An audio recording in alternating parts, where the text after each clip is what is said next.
Hello students, I am Sudhanshu and welcome back to our YouTube channel Ashish Tiwari. आज का video Hindi भाषा और तकनीक हिंदी सी सब्जेक्ट के स्टूडेंट्स के लिए मोस्ट इम्पोर्टेंट और एग्जाम फोकस वीडियो रहने वाला है। तो स्टूडेंट, अब एग्जाम दूर नहीं है और हम सब जानते हैं कि ड्यू सोल के एग्जाम में क्वेश्चन पेपर में वही चीजें आती है जो स्मार्ट स्टडी करने वाले स्टूडेंट पहले से ही कवर कर लेते हैं। तो स्टूडेंट, इसलिए आज के इस वीडियो में हम लेकर आए हैं top 10 most important question with answer, जो भी आपके इस तरीके के क्वेश्चन आंसर है जिनके डायरेक्टली एग्जाम में आने के बहुत ज्यादा चांसेस है। तो स्टूडेंट, ये क्वेश्चन हमने रैंडम नहीं उठाए हैं, बल्कि previous year papers, important topics और टीचर सजेशन के बेस पर केयरफुली सिलेक्ट किए हैं। तो स्टूडेंट, अगर आप ये 10 क्वेश्चन अच्छे से समझ लेते हो तो मान लो एग्जाम में 80 से 90% पेपर तो आपका यहीं से कवर हो जाएगा। तो ये सिंगल वीडियो ही आपके एग्जाम पर्पज से बहुत होती है। ओनली इस वीडियो से ही आप अपने एग्जाम में अच्छे खासे स्कोर कर सकते हो। तो स्टूडेंट, आपको किसी अदर वीडियो की नीड नहीं पड़ेगी। तो स्टूडेंट, अगर आप हमारे चैनल पर फर्स्ट टाइम विजिट कर रहे हो तो चैनल को सब्सक्राइब जरूर कर लीजिएगा, जिससे आने वाले और वीडियोस की नोटिफिकेशन आपको सबसे पहले मिल जाए। और हाँ स्टूडेंट, इस वीडियो में एक स्पेशल गिव अवे भी है आप सभी के लिए। वीडियो के बीच में हम कुछ क्वेश्चंस पूछेंगे, तो जो भी स्टूडेंट सबसे पहले और सभी करेक्ट आंसर देगा, तो स्टार्टिंग के जो 3 लकी स्टूडेंट्स होंगे उनको मिलेंगे एब्सोल्युटली फ्री नोट्स। और ये विनर निकलते ही विनर को हम तुरंत अनाउंस कर देंगे हमारे व्हाट्सएप और टेलीग्राम चैनल पर। तो आप सभी हमारा व्हाट्सएप और टेलीग्राम चैनल फॉलो करके रखिएगा। तो लिंक आपको डिस्क्रिप्शन में मिल जाएगी। तो वीडियो को पूरा देखना है, स्किप नहीं करना है, क्योंकि गिववे का जो क्वेश्चन है वो किसी भी मोमेंट पे आ सकता है। और सबसे बेस्ट बात स्टूडेंट, हमारे लेक्चर बिल्कुल फ्री है आपके लिए, एकदम 100% फ्री लेक्चर वीडियो सीरीज। लेकिन अगर आप इन्हीं लेक्चर के वेल ऑर्गेनाइज्ड नोट्स चाहते हो तो उनके पेड नोट्स भी अवेलेबल है हिंदी और इंग्लिश दोनों मीडियम में। तो प्राइस भी स्टूडेंट फ्रेंडली है एंड कॉम्बो पैक में आपके लिए ऑफर्स भी है। तो स्टूडेंट, अगर आप सिंगल 1 नोट्स लेते हैं तो उसका प्राइस ओनली 45 रुपीज है। एंड अगर आप 1 से ज्यादा सब्जेक्ट के नोट्स लेते हैं तो उसका प्राइस आपको 40 रुपी पर नोट्स के अकॉर्डिंग पड़ जाता है। तो जिन स्टूडेंट का 6 सब्जेक्ट का थ्योरी एग्जाम होगा वो अपने ऑल सब्जेक्ट के नोट्स लेना चाहते हैं, तो आपको 5 नोट्स ही लेने पड़ेंगे, 1 नोट्स आपको फ्री में मिलेगा। ऐसे ही जिन स्टूडेंट के 7 सब्जेक्ट का थ्योरी एग्जाम होता है और अगर वो अपने ऑल सब्जेक्ट का कॉम्बो लेना चाहते हैं तो उन स्टूडेंट को भी ओनली 6 सब्जेक्ट के नोट्स लेने होंगे, 1 नोट्स उनको भी फ्री मिलेगा। तो बस आपको एक छोटा सा मैसेज करना है गिवन नंबर पर, जो कि डिस्क्रिप्शन में दिया गया है। I need notes, and notes आपको प्रोवाइड कर दिए जाएंगे। अदरवाइज अगर आपको नोट्स नहीं लेने हैं तो आप वीडियो लेक्चर भी देख सकते हो। वीडियो लेक्चर आपके बिल्कुल फ्री है। तो स्टूडेंट, चलो शुरू करते हैं हम हमारे हिंदी भाषा और तकनीक हिंदी सी सब्जेक्ट के 10 most important question with answer से, जो कि आपके डी सोल के एग्जाम के लिए गेम चेंजर साबित होंगे। तो स्टूडेंट, अगर किसी स्टूडेंट को इन्हीं सब्जेक्ट को डीपली पढ़ना होगा तो हमने इनकी चैप्टर वाइज वीडियो लेक्चर की प्लेलिस्ट भी बनाई हुई है, आप उनको भी जाकर देख सकते हैं। तो स्टूडेंट, रेडी, लेट्स बिगिन। तो चलिए हम शुरू कर लेते हैं हमारे most important question with answer. तो चलिए हम बिना टाइम वेस्ट किए अपने एक एक क्वेश्चन को देखते चल लेते हैं। तो स्टूडेंट, इसमें हमने टोटल आपसे 10 क्वेश्चन सेलेक्ट किए हैं और जो ये 10 क्वेश्चन रहने वाले हैं इसमें ही हमने एक क्वेश्चन को 2 टाइप से भी लिखा हुआ है। तो आपसे किसी भी टाइप से आंसर, अगर आपसे कोई सा भी क्वेश्चन आ जाता है तो आपको आंसर यही लिखना है, यही आंसर आपका इनफ होगा दोनों क्वेश्चंस के लिए। तो चलिए सबसे पहले हम देख लेते हैं हमारा question number first. Question number first में हमसे क्या पूछा गया, क्वेश्चन की डिमांड क्या है उसको समझ लेते हैं। तो क्वेश्चन नंबर फर्स्ट में हमसे पूछा गया है, ई गवर्नेंस का विस्तार पूर्वक वर्णन कीजिए और ई गवर्नेंस का अर्थ स्पष्ट करते हुए उसमें हिंदी के प्रयोग का महत्व स्पष्ट कीजिए। तो स्टूडेंट, यहाँ पर हमसे 2 चीजें पूछी गई है। फर्स्टली, हमारा ई गवर्नेंस का अर्थ क्या है, ई गवर्नेंस के बारे में हमें बताना है। सेकंड, हमें बताना है कि जो हमारा ई गवर्नेंस है उसने हिंदी का प्रयोग में उसका किस प्रकार महत्व है। तो स्टूडेंट, चलिए इस क्वेश्चन का जो हम आंसर है वो हम लिख लेते हैं और इसके आंसर को हम सबसे पहले एक छोटे से परिचय से लिख लेते हैं। तो सबसे पहले हम एक छोटा सा परिचय देख लेते हैं।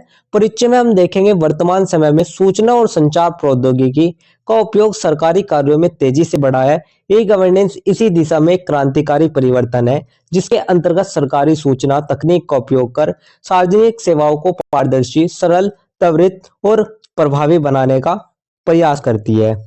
तो स्टूडेंट आप सोचिए, सुबह सुबह आपको एक जरूरी सरकारी सर्टिफिकेट चाहिए। पहले क्या होता था, लंबे लाइनें, अलग अलग ऑफिस, फॉर्म कहाँ मिलेगा, किसे जमा करना है, कुछ समझ ही नहीं आता था। लेकिन आज के टाइम में आज आप मोबाइल खोलिए, 2 क्लिक कीजिए और डाउनलोड कर लीजिएगा। तो ये चमत्कार, ये कोई चमत्कार नहीं है, ये जो चमत्कार है ये चमत्कार है हमारे ई गवर्नेंस का। तो स्टूडेंट इस में हमें आंसर में यही बताना है कि ई गवर्नेंस क्या है, ये कैसे काम करता है, ये क्यों जरूरी है और इसमें हिंदी का इंपॉर्टेंट रोल क्या है। तो स्टूडेंट आप एक समझिएगा, इसमें हिंदी जैसी भारतीय भाषाओं की भूमिका भी अत्यंत महत्वपूर्ण हो जाती है, जिससे यह सेवाएं आम नागरिकों तक आसानी से पहुंच सके। तो स्टूडेंट आप एक स्टोरी के माध्यम से समझिएगा। मान लीजिएगा अहमदाबाद या दिल्ली का एक छोटे से गांव में रहने वाला जो रामू है, वो अपने आधार कार्ड में गलती सुधरवाना चाहता था। तो पहले उसे 20 किलोमीटर दूर शहर जाना पड़ता था, लेकिन अब उसने घर बैठे उमंग ऐप खोला, आधार सर्विस क्लिक किया और डिटेल्स अपडेट रिक्वेस्ट भेज दी। तो कुछ मिनटों में उसका काम हो गया। यही है डिजिटल इंडिया और यही है हमारा ई गवर्नेंस। तो स्टूडेंट यही था हमारा एक छोटा सा परिचय। परिचय के बाद जो हमारा नेक्स्ट टॉपिक आता है वो हमारा आता है ई गवर्नेंस का अर्थ और उद्देश्य। तो अब हम बात कर लेते हैं हमारा जो ई गवर्नेंस है, आखिर ई गवर्नेंस है क्या और उसका उद्देश्य क्या है। तो ई गवर्नेंस का आशय है सूचना प्रौद्योगिकी के माध्यम से सरकार और नागरिकों, सरकार और कर्मचारियों, सरकार और व्यवसायों तक विभिन्न सरकारी विभाग के बीच सूचना और सेवाओं का प्रभावी आदान प्रदान। यानी कि सरकार और टेक्नोलॉजी का पावरफुल कॉम्बिनेशन ही हमारा ई गवर्नेंस कहलाता है। मतलब कि सरकार और जनता के बीच, सरकार और कर्मचारियों के बीच, सरकार और बिजनेस के बीच, तो हर तरह के जो काम है वे डिजिटल तरीके से, फास्ट और ट्रांसपेरेंट तरीके से करना ही हमारा ई गवर्नेंस है। तो स्टूडेंट यही था हमारा ई गवर्नेंस। अब इसका मुख्य उद्देश्य है सरकारी सेवाओं की सुलभता और पारदर्शिता बढ़ाना। यानी कि जो सरकारी सेवाएं हैं उनको आसान और जल्दी उपलब्ध कराना। सेकंड, प्रक्रियाओं में सरलीकरण और समय की बचत। तो ट्रांसपेरेंसी भी लाई गई है इससे। नागरिकों की भागीदारी और उत्तरदायित्व को बढ़ावा देना, यानी कि सिटीजन पार्टिसिपेशन बढ़ाना। भ्रष्टाचार को कम करना और डिजिटल सशक्तिकरण को बढ़ावा देना, यानी कि करप्शन कम करना। और इसमें टाइम और मनी दोनों को ही बचाया गया है। एग्जाम्पल के तौर पे अगर आप देखें तो ई गवर्नेंस के कुछ प्रमुख उदाहरण मैं आपको बता देता हूं। जैसे कि आपके ऑनलाइन पासपोर्ट हो गया, या किसी हॉस्पिटल में अपॉइंटमेंट हो गया, डिजिटल लॉकर हो गया, या ई टैक्स पेमेंट होगा, भीम हो गया, यूपीआई हो गया, पेटीएम, गूगल पे, माई गवर्नमेंट पोर्टल, ये सभी आपके ई गवर्नेंस के ये कुछ उदाहरण है। तो चलिए ई गवर्नेंस के कुछ प्रमुख उदाहरण भी देख लेते हैं। तो भारत सरकार द्वारा अन्य योजनाएं ई गवर्नेंस के अंतर्गत शुरू की गई है। तो स्टूडेंट सबसे पहला आता है डिजी लॉकर। आप एक एग्जाम्पल से समझिएगा। जो कोई भी एक व्यक्ति है उसको अपनी 12वीं की मार्कशीट की फोटोकॉपी अर्जेंटली चाहिए थी, लेकिन डिजी लॉकर में सब डिजिटल रूप में सेव था। तो उसने क्लिक किया, डाउनलोड किया और काम खत्म हो गया। तो ये तो डिजिटल लॉकर हो गया। सेकंड, अगर आप देखें भीम ऐप हो गया, माई गवर्नमेंट हो गया, स्वयं हो गया, या उमंग ऐप हो गया, ऐसे ही आधार कार्ड, पैन कार्ड, ई टैक्स पेमेंट। तो स्टूडेंट जैसे कि ऑनलाइन गवर्नेंस सिस्टम हो गया हमारा। तो पहले शिकायत दर्ज कराना बहुत मुश्किल था, लेकिन अब हम सीपीजीआर पे जो हमारा एक पोर्टल है या स्टेट पोर्टल जो होते हैं उन पर सीधे कंप्लेंट दर्ज कर सकते हैं। इसमें हमें ट्रैकिंग भी मिलती है, जैसे कि पार्सल की ट्रैकिंग होती है, ऐसे ही हमारी शिकायत की ट्रैकिंग भी होती है। थर्ड हमारा जैसे हो गया ऑनलाइन पासपोर्ट आवेदन, शिकायत निवारण प्रणाली आदि। तो स्टूडेंट जैसे कि यूपीआई रेवोल्यूशन भी हो गया। तो यूपीआई ने पेमेंट्स को गजब की स्पीड दी। ऑटो ड्राइवर, चाय वाला, दुकान वाला सब आजकल के टाइम में डिजिटल हो गए हैं। तो स्टूडेंट ये सभी योजनाएं जन सामान्य को सरल और डिजिटल तरीके से सरकारी सेवाओं तक पहुंचने में सहायक है। तो स्टूडेंट यही था हमारा ई गवर्नेंस के कुछ प्रमुख उदाहरण जो कि मैंने आपको बता दिया। इसके बाद जो हमारा नेक्स्ट टॉपिक आता है वो हमारा आता है ई गवर्नेंस में हिंदी का महत्व। तो अब हम जान लेते हैं जो हमारा ई गवर्नेंस है आखिर उसमें हिंदी का रोल क्या है। तो ये हमारा बहुत ही इंपॉर्टेंट टॉपिक है। तो भारत जैसे बहुभाषी देश में हिंदी सबसे व्यापक रूप से बोली और समझी जाने वाली भाषा है। तो स्टूडेंट इंडिया बहुभाषी देश है और मेजोरिटी पॉपुलेशन हिंदी समझती है। तो अगर सरकार ऐप्स को सिर्फ इंग्लिश में ही हो तो आधी जो आबादी है वो बाहर रह जाएगी। इसलिए हिंदी का जो उपयोग है वो बहुत ही जरूरी है। तो ई गवर्नेंस में हिंदी का प्रयोग निम्न लाभ से प्राप्त होते हैं। हिंदी क्यों जरूरी होती है? सबसे पहला होता है भाषाई बाधा समाप्त होती है। तो सामान्य नागरिक अपनी मातृभाषा में सरकारी सेवाओं को आसानी से समझ और उपयोग कर सकता है। तो भाषा की जो बाधा है वो इससे दूर होती है। सेकंड आता है सरल और प्रभावी संवाद। हिंदी के प्रयोग से नागरिकों और सरकार के बीच सुगम और प्रभावशाली संवाद स्थापित होता है। तो स्टूडेंट लोगों को इंस्ट्रक्शन आसानी से समझ में आ जाते हैं। तो उनके बीच में जो सुगम एक तरीके से अच्छा संवाद है वो स्थापित होता है। थर्ड आता है समावेशिता और भागीदारी। तो जब सरकारी वेबसाइट, ऐप्स और सेवाएं हिंदी में उपलब्ध होती है तो ग्रामीण और अशिक्षित वर्ग भी इनसे जुड़ पाता है। तो ग्रामीण क्षेत्र में भी इंक्लूजन बढ़ता है।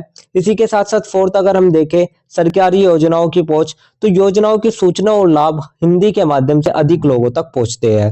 तो योजनाओं की जो जानकारी है वो हर व्यक्ति तक पहुंचती है।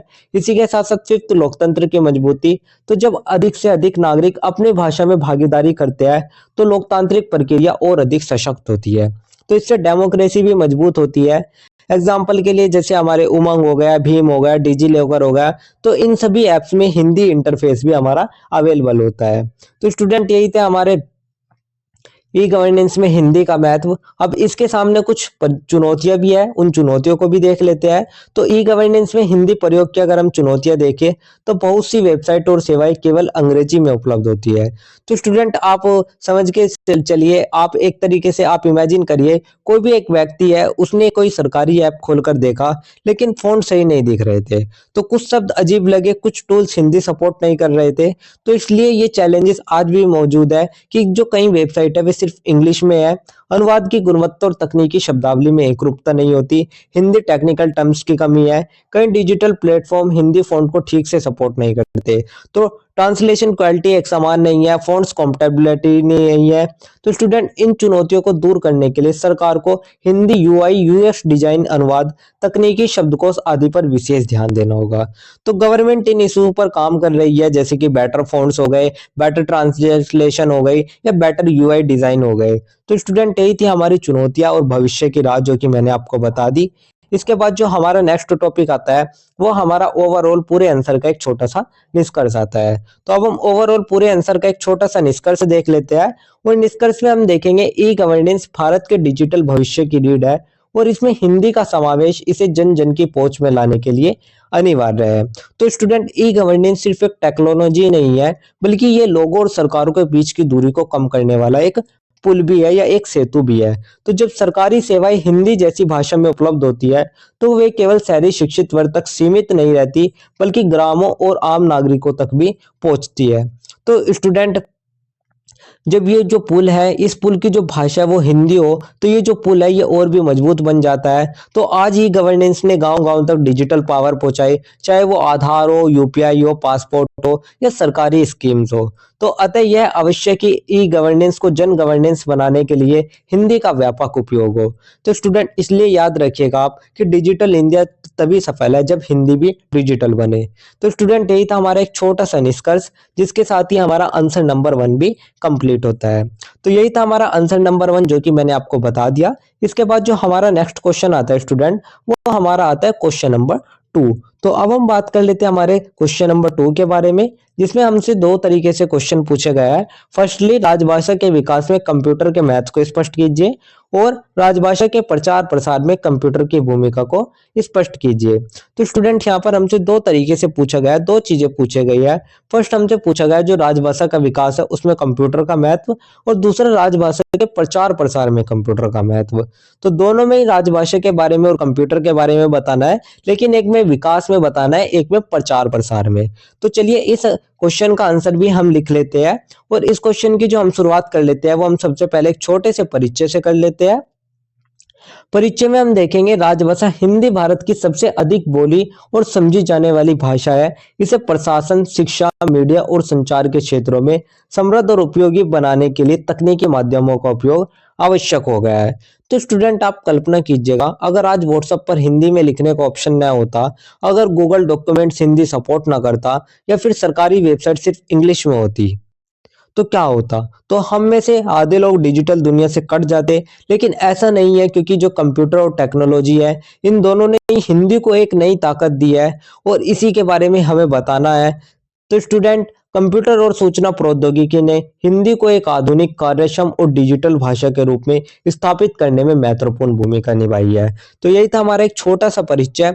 परिचय के बाद जो हमारा नेक्स्ट टॉपिक आता है वो हमारा आता है राजभाषा के विकास में कंप्यूटर की भूमिका। तो स्टूडेंट, कंप्यूटर की भूमिका को समझने से पहले आप एक व्यक्ति का आप डिजिटल सफर समझिएगा। मान लीजिएगा कोई भी एक व्यक्ति है, वो एक छोटे से गांव का किसान था। पहले वह सरकारी योजनाओं, मौसम जानकारी या लोन डिटेल्स के लिए दूसरों पर निर्भर रहता था। कारण क्या था? कारण यह था कि सब कुछ इंग्लिश में था। लेकिन आज वह मोबाइल खोलता है, हिंदी में Kisan app, Hindi weather updates, Hindi YouTube videos देखकर अपना जो फैसला है वो खुद लेता है। तो स्टूडेंट, यही है कंप्यूटर की ताकत। उसने हिंदी को सिर्फ एक भाषा ही नहीं बल्कि इंफॉर्मेशन का हथियार भी बना दिया। तो यही था स्टूडेंट हमारी कंप्यूटर की ताकत। अब हम देख लेते हैं हमारे राजभाषा के विकास में जो कंप्यूटर है, आखिर उसकी भूमिका क्या है। तो कंप्यूटर ने राजभाषा हिंदी को कैसे बदल दिया? तो पहले क्या होता था? पहले हिंदी फोर्स नहीं चलते थे, एक कंप्यूटर से दूसरे में फाइल नहीं खुलती थी, टाइपिंग बहुत मुश्किल था, हिंदी कंटेंट बहुत कम था। लेकिन आज के समय में जब हमारा कंप्यूटर रेवोल्यूशन आया तो हम देखते हैं हिंदी टाइपिंग आसान हो गई है। यूनिकोड से भी हर डिवाइस पर एक जैसा हिंदी दिखती है।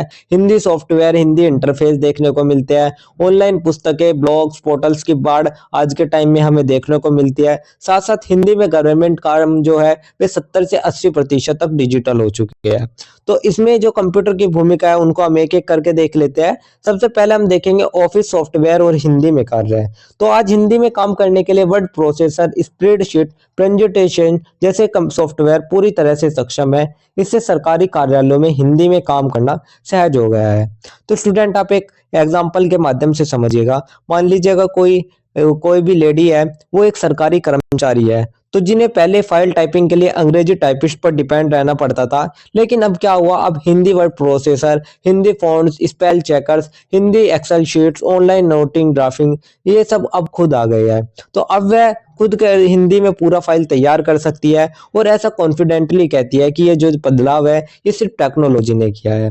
तो यही था हमारा ऑफिस का सॉफ्टवेयर और हिंदी में कार्य। इसके बाद जो हमारा नेक्स्ट आता है वो हमारा आता है हिंदी टाइपिंग टूल्स और कीबोर्ड लेआउट। तो इन स्क्रिप्ट और रेमिंगटन जैसे लेआउट ने हिंदी टाइपिंग को सरल बनाया। यूनिकोड और अन्य तकनीकों के माध्यम से अब हिंदी वेबसाइट, पोर्टल और मोबाइल एप्लीकेशन में आसानी से प्रयोग की जाती है। तो स्टूडेंट, पहले इंस्पिरेशन कीबोर्ड सीखना बहुत कठिन था, लेकिन आज के समय में Google input tools, Indic keyboard, Hindi voice typing, इन सभी ने टाइपिंग को चाइल्ड्स प्ले बना दिया, यानी कि एक बच्चों का खेल बना दिया। एग्जाम्पल के लिए अगर किसी को लिखना है तो वो है राजभाषा का मैथ, बस टाइप करें इंग्लिश में राजभाषा का मैथ और स्क्रीन पर आ जाएगा राजभाषा का महत्व। तो स्टूडेंट, यही था हमारा हिंदी टाइपिंग टूल्स और कीबोर्ड लेआउट। इसके बाद जो थर्ड आता है वो हमारा आता है हिंदी सॉफ्टवेयर और इंटरफेस। तो सरकारी पोर्टल जैसे उमंग, भीम, डिजिटल इंडिया, माई गवर्नमेंट आदि में हिंदी को इंटरफेस भाषा के रूप में बनाया गया है, जिससे आमजन को सेवा प्राप्त करने में आसानी होती है। तो आज हिंदी में फुल सपोर्ट मिलता है। जो गवर्नमेंट ऐप है जैसे कि Umang, digit locker, my government, भीम यूपीआई या कोई भी सोशल मीडिया हो गया, फेसबुक, व्हाट्सएप, इंस्टाग्राम या किसी भी तरह का कोई भी क्रिएटिव टूल्स हो गया जैसे कि ब्लॉगिंग वेबसाइट हो गई, न्यूज वेबसाइट हो गई, लर्निंग एप्स हो गए, एडिटिंग सॉफ्टवेयर हो गए, सभी में कंप्यूटर जो है उसने हिंदी को मेन स्ट्रीम बना दिया है। तो स्टूडेंट, यही था हमारा हिंदी सॉफ्टवेयर और इंटरफेस। इसके बाद जो हमारा नेक्स्ट आता है वो हमारा आता है हिंदी ट्रांसलेशन टूल्स। तो गूगल ट्रांसलेट, माइक्रोसॉफ्ट ट्रांसलेटर जैसे जो टूल्स है उन्होंने हिंदी को अन्य भाषाओं से जोड़ा। इससे जो हिंदी है वो भी वैश्विक या ग्लोबल स्तर पर उसका जो प्रयोग है, उसका जो यूज है वो बढ़ चुका है। तो ये थे हिंदी ट्रांसलेशन टूल्स। इसके बाद फिफ्थ आता है हमारा वॉइस सिक्रेशन और स्पीच टू टेक्स्ट तकनीक। तो हिंदी में बोलकर कंप्यूटर से कार्य कराना अब बहुत ही ज्यादा आसान हो गया है और ये जो तकनीक है ये नेत्रहीन, अशिक्षित और वृद्ध जनों के लिए उपयोगी सिद्ध हो रही है। इसके बाद सिक्स्थ जो हमारा आता है वो आता है हमारा ऑनलाइन सामग्री और डेटाबेस। तो इंटरनेट पर जब हम आज के टाइम में देखते हैं तो आज के टाइम में हजारों हिंदी वेबसाइट, ब्लॉग, पत्रिकाएं, साहित्यिक पोर्टल सब उपलब्ध हो जाते हैं जो कि हिंदी के विकास में सहायक है। जैसे कि हिंदी समय हो गई, कविता कोश हो गया, प्रतिलिपि हो गई। तो स्टूडेंट, यही सब थे हमारे राजभाषा के विकास में कंप्यूटर की भूमिका। इसके बाद जो हमारा नेक्स्ट टॉपिक आता है वो हमारा आता है राजभाषा प्रचार प्रसार में कंप्यूटर की भूमिका। तो अब हम बात कर लेते हैं कि जो कंप्यूटर है उसने हिंदी को पूरे भारत में नहीं बल्कि पूरे वर्ल्ड में पहुंचाया है। तो किस तरीके से उसने पूरे वर्ल्ड में इसको पहुंचाया है, तो इसमें हम सबसे पहले देखेंगे प्रशासनिक कार्यों में हिंदी का प्रयोग बढ़ा। तो e office system, digital file movement और कार्यालयीन सॉफ्टवेयर में हिंदी की सहज उपलब्धता से प्रशासनिक कार्यों में हिंदी का प्रभाव बढ़ा है। तो स्टूडेंट, जो हमारे प्रशासनिक कार्य थे उनमें हिंदी बढ़ी, तो हिंदी के साथ साथ ही जो प्रशासनिक कार्य है वो बहुत ही ज्यादा सरल होने लगे, क्योंकि जो हिंदी है वो आम जन की भाषा है। तो ये थी प्रशासनिक कार्यों में हिंदी का प्रयोग। इसके बाद हम अगर सेकंड देखें तो शिक्षा और प्रतियोगी परीक्षाओं में हिंदी। तो ऑनलाइन प्लेटफॉर्म जैसे स्वयं, NFTEL आदि पर हिंदी माध्यम से शिक्षण सामग्री उपलब्ध कराई जा रही है। तो स्वयं, NFTEL, यूट्यूब लेक्चर अब हिंदी में अवेलेबल है। मिलियंस ऑफ स्टूडेंट इससे सीख रहे हैं। तो स्टूडेंट, यही था हमारा शिक्षा और प्रतियोगी परीक्षाओं में हिंदी। इसके बाद नेक्स्ट देखें तो ई गवर्नेंस और नागरिक सेवा में हिंदी का उपयोग। तो आम नागरिक जब हिंदी में फॉर्म भर सकते हैं, शिकायत दर्ज करा सकते हैं और सरकारी सेवाओं का लाभ उठा सकते हैं। तो स्टूडेंट, जो आम नागरिक हो गए वो अब जो अपनी शिकायत है वो आप हिंदी में करा सकते हैं, क्योंकि आम नागरिक को हिंदी ज्यादा अच्छे से आती है, तो वे सभी सरकारी सेवाओं का लाभ भी उठा सकते हैं। फिफ्थ हमारा आता है सोशल मीडिया और ब्लॉगिंग में हिंदी का दबदबा। तो फेसबुक, यूट्यूब यानी कि कोई भी जो सोशल मीडिया ऐप हो गए, इन सभी पर हिंदी की जो लोकप्रियता है वो लगातार बढ़ रही है, जिससे कि यह जन जन की अभिव्यक्ति की भाषा बनती जा रही है। न्यूज साइट भी अगर हम देखें, जैसे कि हमारा उजाला, जागरण, भास्कर, ये सब डिजिटल हो चुके हैं और ये भी हमारे हिंदी माध्यम में उपलब्ध है। इसी के साथ साथ जो गवर्नमेंट कम्युनिकेशन है वो भी हिंदी में है। अब फॉर्म्स, गाइडलाइंस, स्कीम सब हिंदी में आती है। साथ ही अगर सोशल मीडिया पे देखें तो मीम्स, मोटिवेशन, पोएट्री, ये सब हमें हिंदी मिल जाती है। तो स्टूडेंट, इसलिए जो हमारी हिंदी है उसने हमारी जो हमारा कंप्यूटर है उसने हमारे राजभाषा का प्रचार प्रसार किया है। इसके बाद जो हमारा नेक्स्ट टॉपिक आता है वो हमारा ओवरऑल पूरे आंसर का एक छोटा सा निष्कर्ष आता है। तो अब हम ओवरऑल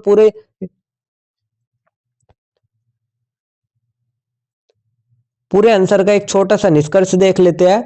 और स्टूडेंट, निष्कर्ष में हम देखेंगे कि राजभाषा हिंदी के प्रचार प्रसार और विकास में कंप्यूटर और सूचना प्रौद्योगिकी की भूमिका अत्यंत महत्वपूर्ण है। इससे हिंदी भाषा केवल सांस्कृतिक या साहित्यिक दायरे में सीमित नहीं रही, बल्कि एक तकनीकी, प्रशासनिक और वैश्विक भाषा के रूप में भी विकसित हो रही है। तो स्टूडेंट, जो कंप्यूटर है उसने हिंदी को सिर्फ डिजिटल ही नहीं किया, बल्कि हिंदी को भविष्य की भाषा भी बना दिया। तो स्टूडेंट, अब हिंदी सिर्फ किताबों तक ही सीमित नहीं है, ये ऐप्स में है, वेबसाइट्स में है, ऑफिस में है और मोबाइल्स में है। तो हर जगह पर हिंदी हमें देखने को मिल जाती है। तो यह कहना गलत नहीं होगा कि कंप्यूटर ने हिंदी को डिजिटल युग में नया आयाम प्रदान किया है। तो राजभाषा हिंदी का प्रचार प्रसार टेक्नोलॉजी के बिना संभव नहीं था, और आने वाले समय में जो हिंदी है वो और भी ज्यादा पावरफुल बनेगी, क्योंकि डिजिटल दुनिया में भाषा वही टिकती है जो टेक्नोलॉजी को अपनाती है। तो भविष्य में हिंदी का स्थान और भी मजबूत होगा यदि तकनीकी साधनों में हिंदी को प्राथमिकता दी जाए। तो स्टूडेंट, यही था हमारा एक छोटा सा निष्कर्ष, जिसके साथ हमारा आंसर नंबर 2 भी कंप्लीट होता है। तो यही था हमारा आंसर नंबर 2। इसके बाद जो हमारा नेक्स्ट क्वेश्चन आता है वो हमारा आता है क्वेश्चन नंबर 3। तो अब हम बात कर लेते हैं हमारे क्वेश्चन नंबर 3 के बारे में। क्वेश्चन नंबर 3 में हमसे क्या पूछा गया है उसको देख लेते हैं। क्वेश्चन नंबर 3 में हमसे पूछा गया है, वेब डिजाइन की अवधारणा को स्पष्ट करते हुए उसके प्रकारों पर प्रकाश डालिए। और करके पूछा गया है, हिंदी के प्रयोग में वेब डिजाइनिंग की दुनिया में एक नवीन युग का सूत्रपात क्या है, स्पष्ट कीजिए। तो स्टूडेंट, यहाँ पे हम पे दो चीज पूछी गई है। फर्स्ट, हमारा वेब डिजाइन क्या है और उसके प्रकार, और सेकंड हमसे पूछा गया है कि हिंदी के प्रयोग में वेब डिजाइन की जो दुनिया है उसने एक नवीन युग में किस तरीके से योगदान दिया है। तो ये दोनों चीज हमसे पूछी गई है। तो चलिए इस क्वेश्चन का आंसर भी हम लिख लेते हैं, और इसके आंसर में भी हम सबसे पहले एक छोटा सा परिचय लिख लेते हैं। तो स्टूडेंट, परिचय में हम लिखेंगे, आज का युग डिजिटल संचार और सूचना के त्वरित आदान प्रदान का युग है। इंटरनेट के इस युग में वेब डिजाइन का महत्व निरंतर बढ़ता जा रहा है।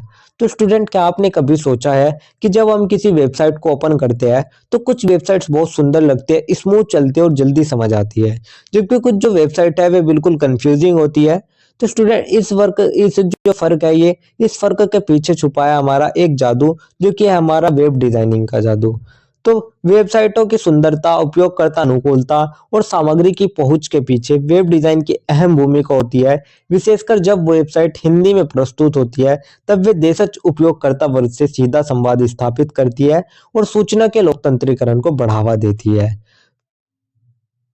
तो स्टूडेंट यही था हमारा एक छोटा सा परिचय। इसके बाद जो हमारा नेक्स्ट टॉपिक आता है वो हमारा आता है वेब डिजाइन की अवधारणा।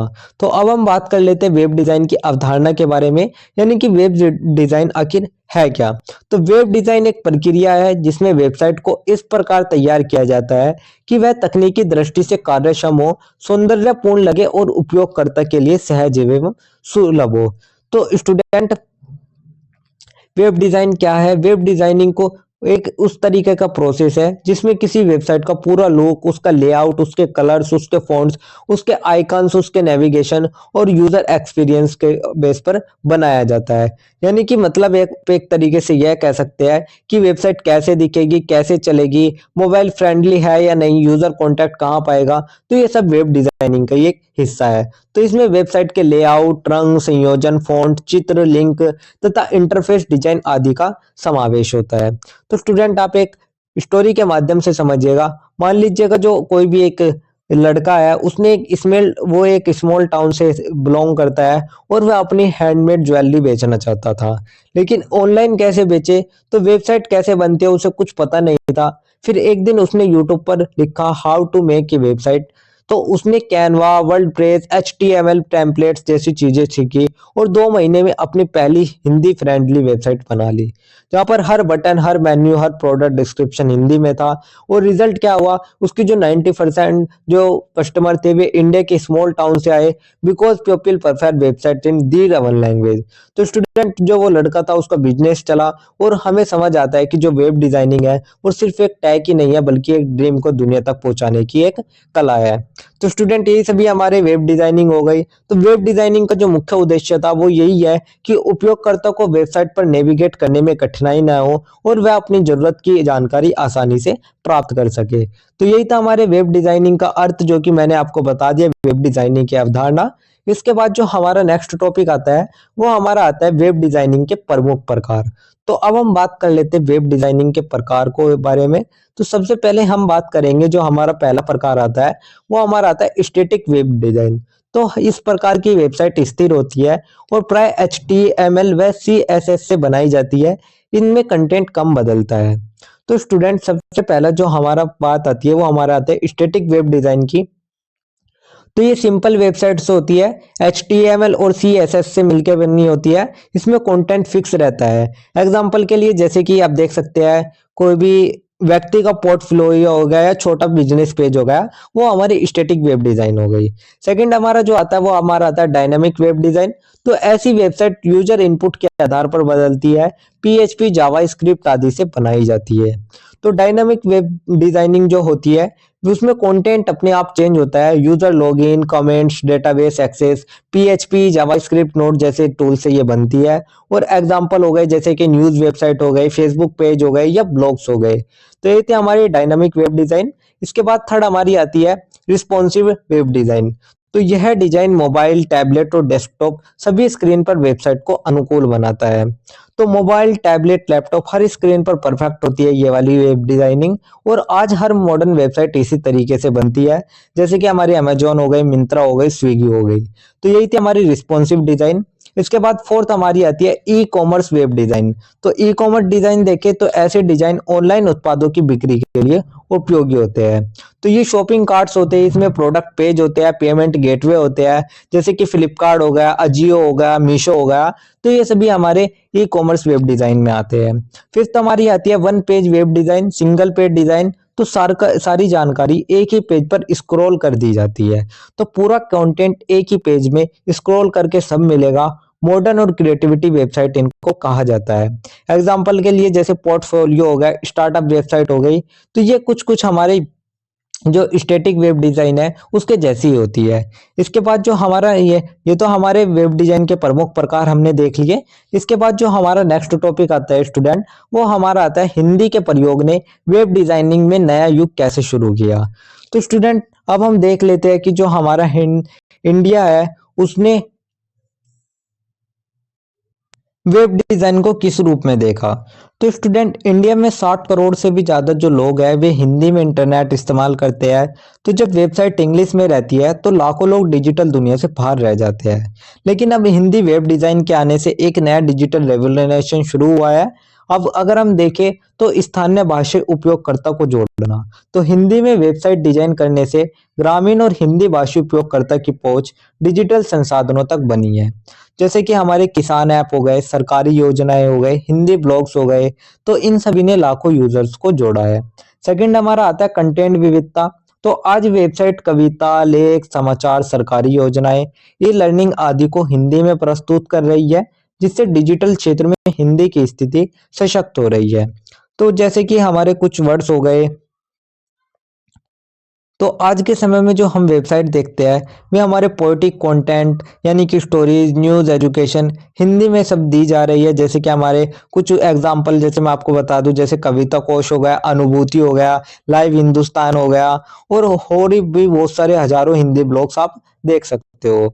इसके बाद जो हमारा थर्ड आता है वो हमारा आता है HTML, CSS और जावास्क्रिप्ट का प्रयोग। तो हिंदी वेब डिजाइनिंग के लिए HTML5, CSS3 और जावा स्क्रिप्ट जैसे तकनीकी उपकरणों का भरपूर उपयोग होता है, जिससे वेबसाइट सुरक्षित, आकर्षक और यूजर फ्रेंडली बनती है।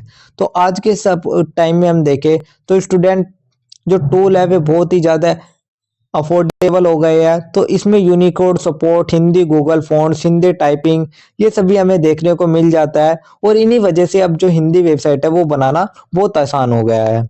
फोर्थ हम देखें तो हिंदी टाइपिंग और ट्रांसलेशन टूल जैसे कि Google input tools, translation, Unicode, इन सभी की मदद से हिंदी की जो वेबसाइट है वो आसानी से बनाई जा सकती है। फिफ्थ हमारा आता है सुरक्षा और डेटा संरचना। तो हिंदी वेबसाइट SSL और डेटा इंक्रिप्शन जैसी तकनीक का प्रयोग करती है, जिससे जो डेटा है वो सुरक्षित रहता है।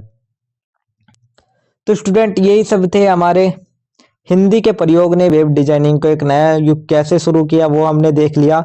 इसके बाद जो हमारा नेक्स्ट टॉपिक है वो हमारा एक छोटा सा निष्कर्ष आता है। तो अब हम ओवरऑल पूरे आंसर का एक छोटा सा निष्कर्ष देख लेते हैं, और निष्कर्ष में हम देखेंगे कि वेब डिजाइन केवल एक तकनीकी कार्य नहीं, बल्कि यह सामाजिक संचार का एक प्रभावी माध्यम है। तो जब इसमें हिंदी का समावेश होता है तो यह तकनीक को जनमानस की भाषा से जोड़ देता है। तो स्टूडेंट जो वेब डिजाइनिंग है वो सिर्फ एक कोडिंग ही नहीं है, बल्कि ये क्रिएटिविटी, कम्युनिकेशन और कल्चर का एक सुंदर मेल है।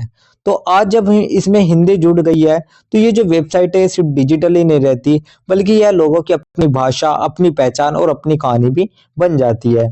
तो हिंदी ने वेब डिजाइनिंग को अचलांकितता से जोड़ा और वैश्विक मंच पर पहुंचाया। तो आज यह कहा जा सकता है कि हिंदी वेब डिजाइन का वर्तमान और भविष्य दोनों ही उज्जवल है, और यह डिजिटल भारत के निर्माण में महत्वपूर्ण भूमिका निभा रही है। तो स्टूडेंट हिंदी वेब डिजाइनिंग ने भारत में डिजिटल रेवोल्यूशन को नया आयाम दिया, और आने वाले समय में हिंदी दुनिया की सबसे बड़ी इंटरनेट भाषाओं में टॉप पर होगी। तो यही था हमारा एक छोटा सा निष्कर्ष, जिसके साथ ही हमारा आंसर नंबर 3 भी कंप्लीट होता है। तो स्टूडेंट यही था हमारा आंसर नंबर 3, जो कि मैंने आपको बता दिया। इसके बाद जो हमारा नेक्स्ट क्वेश्चन आता है वो हमारा आता है क्वेश्चन नंबर 4। तो अब हम बात कर लेते हैं हमारे क्वेश्चन नंबर 4 के बारे में। तो क्वेश्चन नंबर 4 में हम देखेंगे यूनिकोड की परिभाषा देते हुए उसके प्रकार और महत्व को रेखांकित कीजिए, और यूनिकोड क्या है, हिंदी के संदर्भ में यूनिकोड का महत्व बताइए। तो स्टूडेंट यहाँ पर हमसे 3 चीजें पूछी गई है। फर्स्ट यूनिकोड की परिभाषा, सेकंड उसके प्रकार, और थर्ड उसका महत्व। तो स्टूडेंट ये तीनों चीजें हमें बतानी है। तो चलिए इस क्वेश्चन का जो आंसर है वो भी हम लिख लेते हैं, और स्टूडेंट इस क्वेश्चन के आंसर भी हम सबसे पहले एक छोटे से परिचय से लिखेंगे। तो सबसे पहले हम एक छोटा सा परिचय देख लेते हैं। परिचय में हम देखेंगे सूचना तकनीक के युग में जब विश्व भर में अनेक भाषाओं में कंप्यूटर का प्रयोग हो रहा है, तो सभी भाषाओं को एक मानक लिपि में प्रस्तुत करने की आवश्यकता होती है। इसी उद्देश्य से यूनिकोड की अवधारणा सामने आई, जिसने तकनीकी क्षेत्र में भाषाई समावेश को संभव बनाया।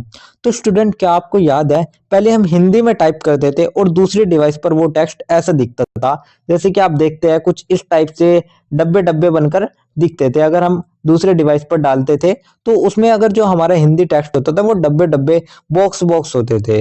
तो या फिर जो फाइल है वो खुलती ही नहीं थी। लेकिन आज के समय में इंस्टाग्राम, व्हाट्सएप, गूगल वेबसाइट सब पर हिंदी जो है वो परफेक्ट दिखाई देती है। तो क्या बदल गया स्टूडेंट ऐसा, तो सिर्फ एक ही चीज बदली है, वो है हमारा यूनिकोड। तो स्टूडेंट इस आंसर में हमें यही समझना है कि यूनिकोड क्या है, उसके टाइप्स क्या है, और ये हमारे हिंदी के लिए इतना इंपॉर्टेंट क्यों है। तो चलिए ये तो हमारा एक छोटा सा परिचय हो गया। परिचय के बाद जो हमारा नेक्स्ट टॉपिक आता है वो हमारा आता है यूनिकोड की परिभाषा। तो अब हम बात कर लेते हैं यूनिकोड की परिभाषा के बारे में।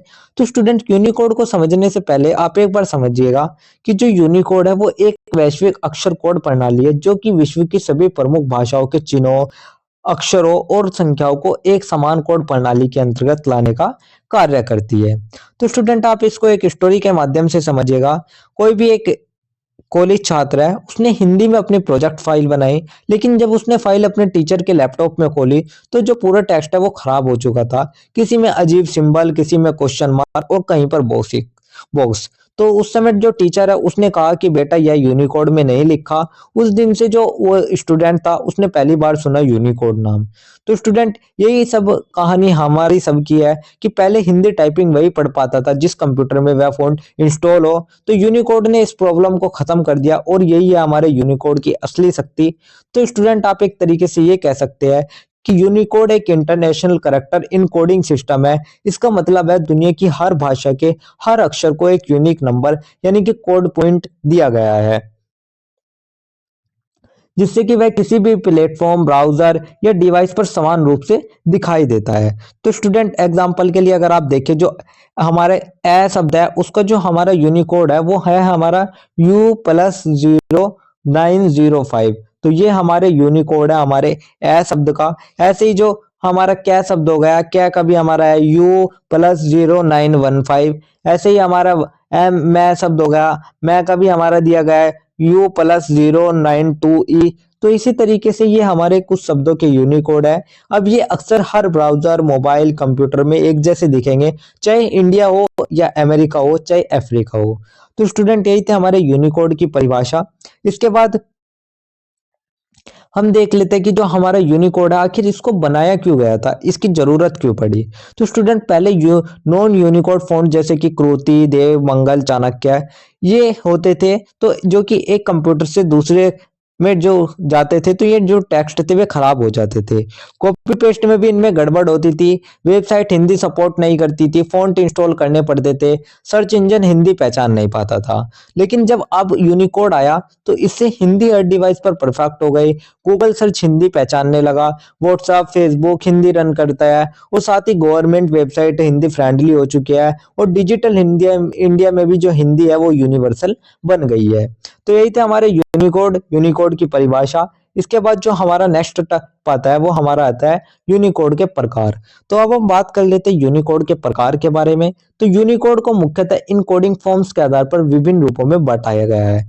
तो यूनिकोड मुख्यतः तीन मुख्य फॉर्म्स के अंतर्गत गिना जाता है। फर्स्ट हमारा UTF-8 Unicode transformation format, 8 bit, सबसे लोकप्रिय, इंटरनेट और वेब में सबसे अधिक प्रयोग होने वाला स्वरूप। तो स्टूडेंट, जो हमारा UTF-8 है ये हमारा सबसे पॉपुलर है, वेबसाइट और इंटरनेट में सबसे ज्यादा इस्तेमाल है इसका, स्पेस कम लेता है और एग्जांपल के लिए जैसे हमारे फेसबुक, गूगल, यूट्यूब इन सभी में हमारे UTF-8 ही मिलता है। इसी के बाद सेकंड आता है हमारा UTF-16। तो इसमें प्रत्येक अक्षर 16 बिट में इनकोड होता है। तो इसमें जो प्रत्येक अक्षर होगा, ईच कैरेक्टर होगा वो 16 बिट का होगा।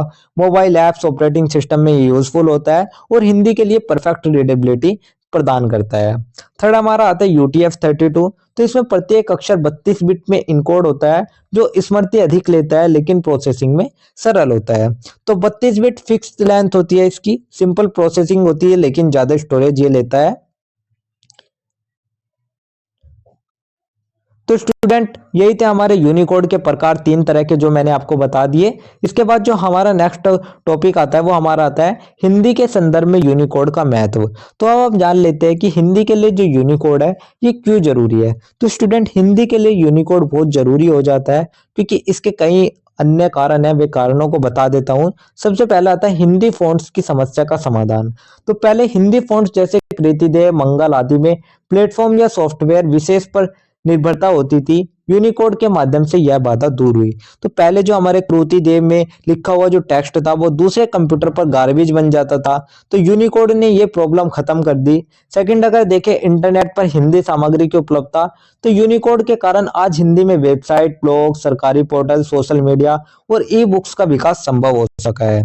तो स्टूडेंट, हर डिवाइस पर सेम हिंदी, चाहे मोबाइल हो, चाहे लैपटॉप हो, चाहे कोई भी हो, चाहे लैपटॉप हो, चाहे मोबाइल हो, चाहे लैपटॉप हो, चाहे मोबाइल हो, चाहे लैपटॉप हो, चाहे मोबाइल हो, चाहे लैपटॉप हो, चाहे मोबाइल हो, चाहे लैपटॉप हो, चाहे मोबाइल हो, चाहे लैपटॉप हो, चाहे कोई भी हो, सब पर हमें हिंदी जो है वो बिल्कुल वैसी ही दिखती है जैसी हमारे दूसरे डिवाइस पे थी। तो यूनिकोड के बिना Hindi news, Hindi YouTube titles सब कुछ संभव ही नहीं थे। अगर आज हम देखें जागरण, लाइव हिंदुस्तान, आज तक, इन सब में हम देखें तो ये सब यूनिकोड के कारण ही पॉसिबल हो पाए है। इसके बाद जो हमारा थर्ड आता है वो हमारा आता है सरकारी और तकनीकी कामकाज में सहूलियत। तो यूनिकोड आधारित हिंदी फॉर सरकारी ई गवर्नेंस, ई ऑफिस और डिजिटल इंडिया जैसे अभियानों को सशक्त बनाते हैं। जैसे कि हमारे आधार, डिजी लॉकर, उमंग, भीम, ये सभी हो गए। इन सभी में हिंदी यूनिकोड सपोर्ट होने से जो लाखों लोग हैं वो इनसे जुड़ गए हैं।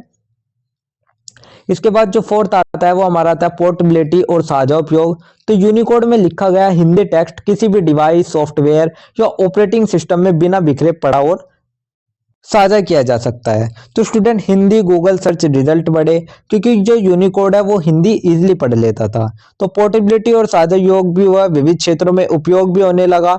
तो शैक्षिक, प्रशासनिक, मीडिया, विज्ञापन सब जगह पर जो यूनिकोड है उसने एक मानक डिजिटल स्वरूप प्रदान कर लिया था। इसके बाद सिक्स्थ आता है सर्च इंजन में हिंदी खोज को आसान बनाया। तो गूगल जैसे प्लेटफॉर्म पर यूनिकोड की वजह से ही जो हिंदी में जानकारी है वो आज संभव और आसान हो चुकी है। तो ये सभी हमारे यूनिकोड पर ही आधारित है। तो स्टूडेंट समझिएगा, अब एक स्कूल टीचर थी, वह हिंदी में एग्जाम पेपर बनाती थी, लेकिन पहले उनको 3 से 4 फॉन्ट इंस्टॉल करने पड़ते थे। कई बार प्रिंटर भी टेक्स्ट नहीं समझ पाता था। लेकिन जब हमारा यूनिकोड आ गया तो उसके बाद से उन्होंने गूगल डॉक्यूमेंट खोला, आसानी से हिंदी टाइप की, मोबाइल पर देखा, लैपटॉप पर देखा, सब पे सेम था। तो उनकी जिंदगी आसानी से चलने लगी। यही थी हमारे यूनिकोड की असली ताकत। तो स्टूडेंट यही था हमारा हिंदी के संदर्भ में यूनिकोड का महत्व। इसके बाद जो हमारा नेक्स्ट टॉपिक आता है वो हमारा ओवरऑल पूरे आंसर का एक छोटा सा निष्कर्ष आता है। तो अब हम ओवरऑल पूरे आंसर का एक छोटा सा निष्कर्ष देख लेते हैं। और निष्कर्ष में हम देखेंगे यूनिकोड ने हिंदी जैसी भारतीय भाषाओं को वैश्विक डिजिटल मंच पर प्रतिष्ठा दिलाई है। इसके माध्यम से हिंदी भाषा तकनीक, शिक्षा, प्रशासन और संचार के माध्यम में एक सशक्त माध्यम बन गई है। तो स्टूडेंट यूनिकोड ने हिंदी को केवल डिजिटल ही नहीं बनाया बल्कि यूनिवर्सल भी बना दिया। तो अब हिंदी किसी डिवाइस पर डिपेंड नहीं करती, हिंदी हर जगह एक जैसी सुंदर और रीडेबल है। तो यूनिकोड एक सेतु है जो भाषा और तकनीक के बीच सामंजस्य स्थापित करता है और हिंदी को डिजिटल युग की प्रमुख भाषा बनाने में सहायता करता है। तो स्टूडेंट अगर यूनिकोड ना होता तो आज हिंदी इंटरनेट भी ना होता, हिंदी यूट्यूब भी ना होता और हिंदी सोशल मीडिया भी ना होता। तो यूनिकोड ने हिंदी को फ्यूचर रेडी बना दिया।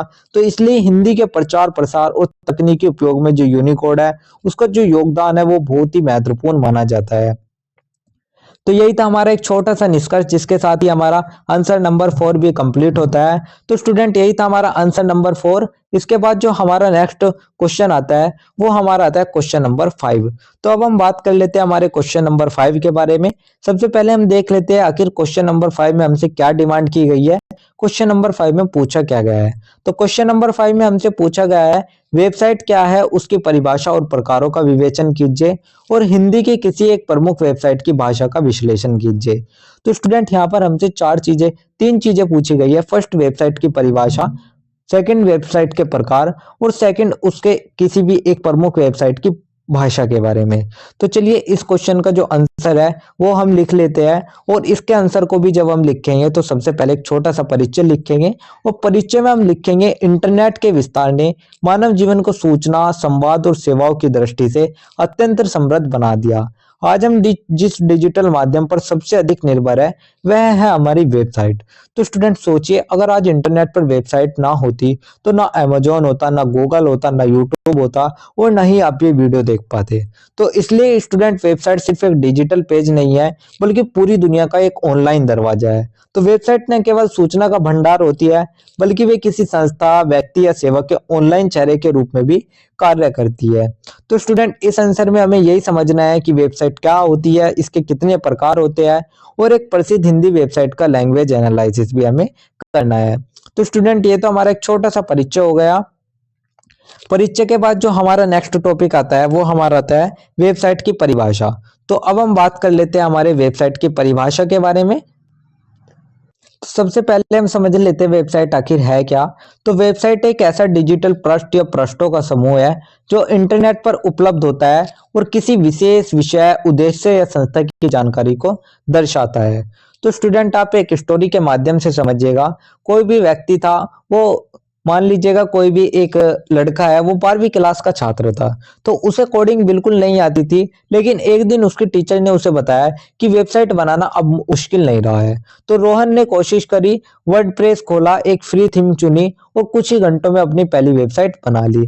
तो जहां उसने अपने पोएम्स और स्टोरीज अपलोड करी, उसने महसूस किया कि जो वेबसाइट है वो लोगों तक पहुंचने का सबसे आसान और सबसे तेज तरीका है।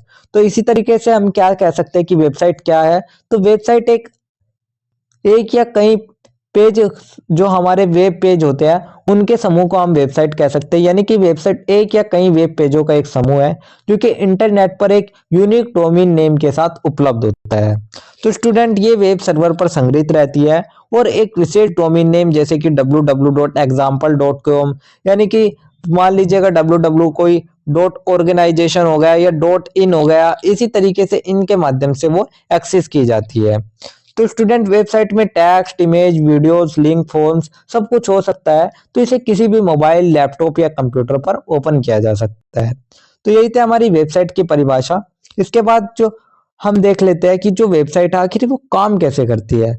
तो स्टूडेंट, जब भी आप ब्राउजर में लिखते हैं, मान लीजिएगा आपने लिखा www.amazon.in, तो आपका डिवाइस एक सर्वर को रिक्वेस्ट भेजता है। सर्वर आपकी जो वेबसाइट है वो दिखा देता है, यानी कि जो वेबसाइट है वो एक तरीके का ऑनलाइन घर है, सर्वर उसकी जमीन है और जो ब्राउजर है वो उसका दरवाजा है। तो चलिए अब हम बात कर लेते हैं हमारे वेबसाइट के प्रकार के बारे में। तो सबसे पहले हम देख लेते हैं जो हमारा सबसे पहला प्रकार है वेबसाइट का, वो हमारा आता है स्टैटिक वेबसाइट। स्टैटिक वेबसाइट, तो यह सरल वेबसाइट होती है जिसमें कंटेंट फिक्स होता है, उदाहरण व्यक्तिगत प्रोफाइल साइट्स। तो इसमें सिंपल HTML और CSS से इसको बनाया जाता है।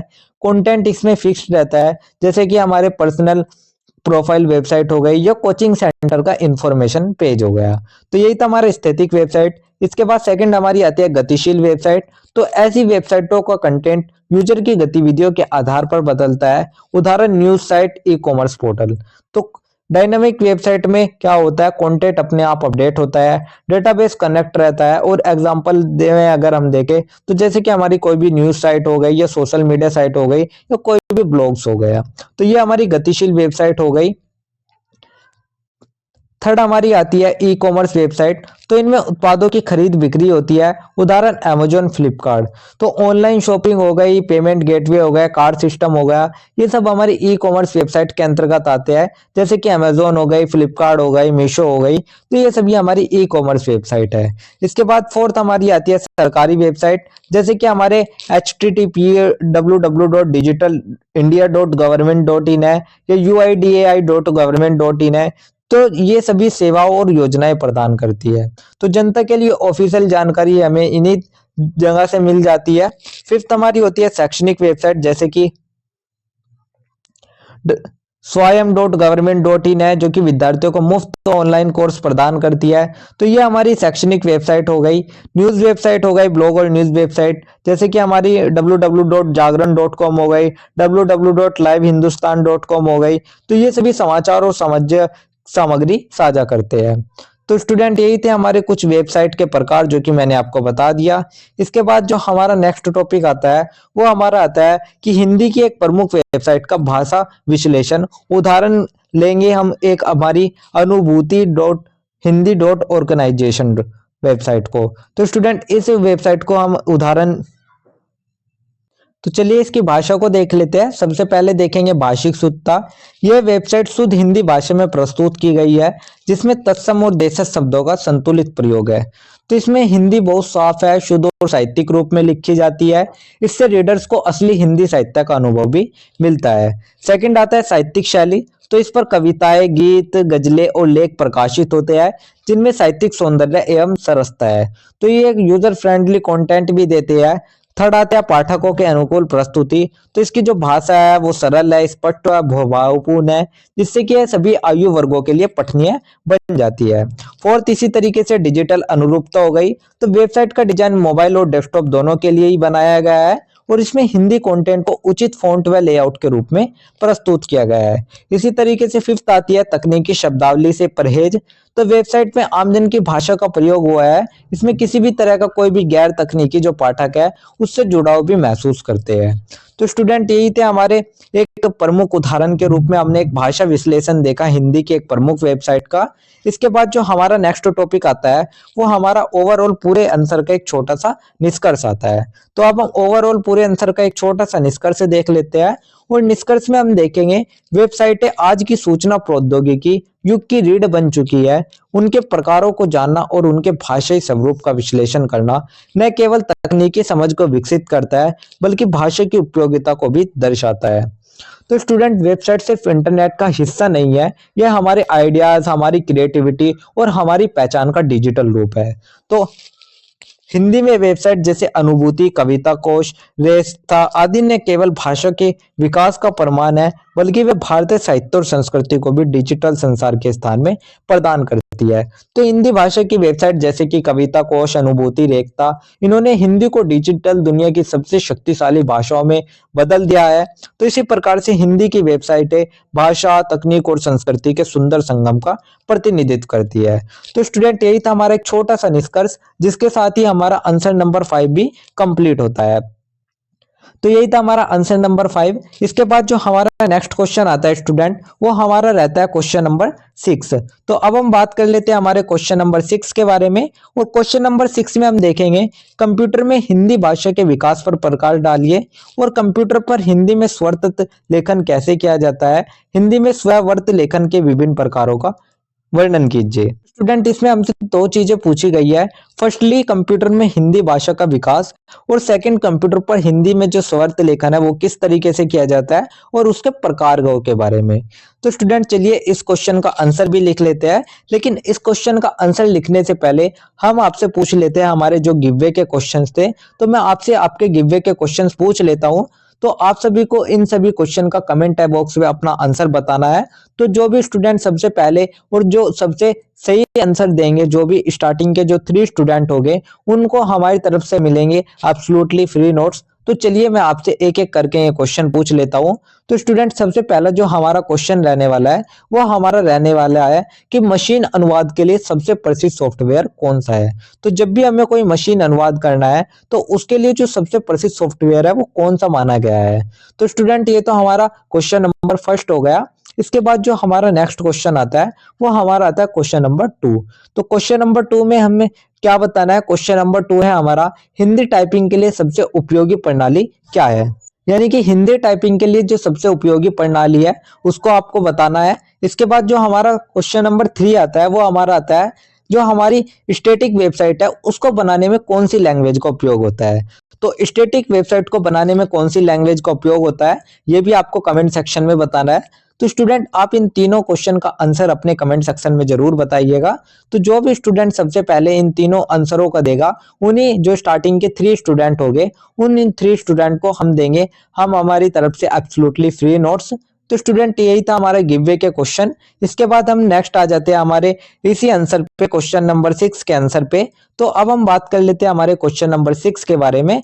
तो इसके आंसर में हम सबसे पहले स्टूडेंट लिखेंगे एक छोटा सा परिचय और परिचय में हम लिखेंगे डिजिटल युग में कंप्यूटर न केवल सूचना के आदान प्रदान का साधन बन गया है बल्कि यह भाषा और अभिव्यक्ति का एक सशक्त माध्यम भी बन गया है। तो स्टूडेंट आप सोचिए अगर आज से सिर्फ 20 साल पहले आपको हिंदी में कुछ लिखना होता था तो क्या करते थे। कुर्ती देव जैसे जो फंड थे वे ढूंढते थे, कीबोर्ड मैपिंग याद करिए, फिर उम्मीद लगाइए कि जिस कंप्यूटर में फाइल खुलनी है उसमें भी वही फॉन्ट हो। लेकिन आज आप देखते हैं, आप मोबाइल खोलते हैं, बोलते हैं मम्मी के लिए एक मैसेज लिख दो और गूगल बोलता है हो गया।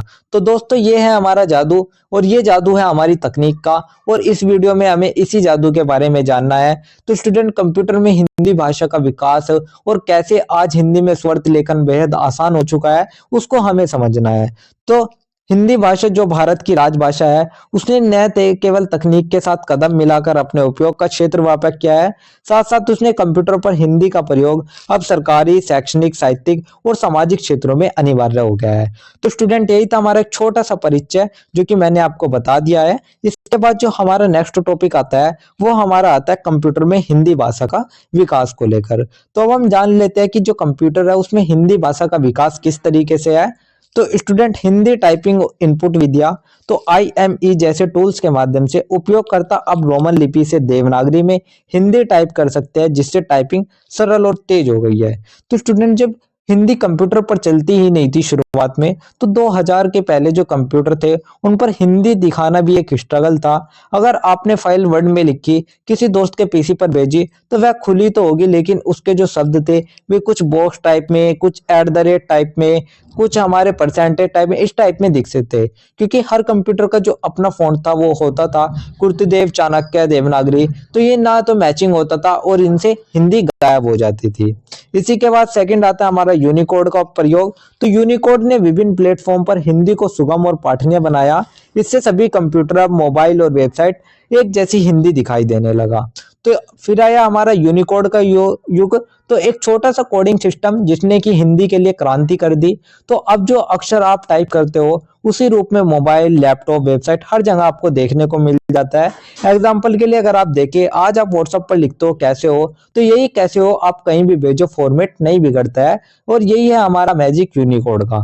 तो यही था हमारा यूनिकोड का प्रयोग। इसके बाद थर्ड हमारा आता है हिंदी में सॉफ्टवेयर और interface. Word processor, spell checker, online tools जैसे सॉफ्टवेयर अब हिंदी में भी उपलब्ध है, जो दस्तावेज निर्माण, संपादन और सुधार में सहायता करते हैं। इसी के साथ साथ फोर्थ अगर हम देखें, हिंदी अनुवाद और वॉइस टूल्स, जैसे कि गूगल ट्रांसलेट हो गए, स्पीच टू टेक्स्ट हो गए, टेक्स्ट टू स्पीच हो गए। तो ये सभी जो टूल्स है, इससे हिंदी का प्रयोग अब बोलकर ये सुनकर भी किया जा सकता है। तो आज 90% रास्तों में यूट्यूबर्स, कंटेंट क्रिएटर्स क्या करते हैं, बस बोलते हैं कि आज मेरा दिन अच्छा था, और कंप्यूटर लिख देता है कि आज मेरा दिन अच्छा था। तो यही हमारे स्पीच टू टेक्स्ट की एक शक्ति है।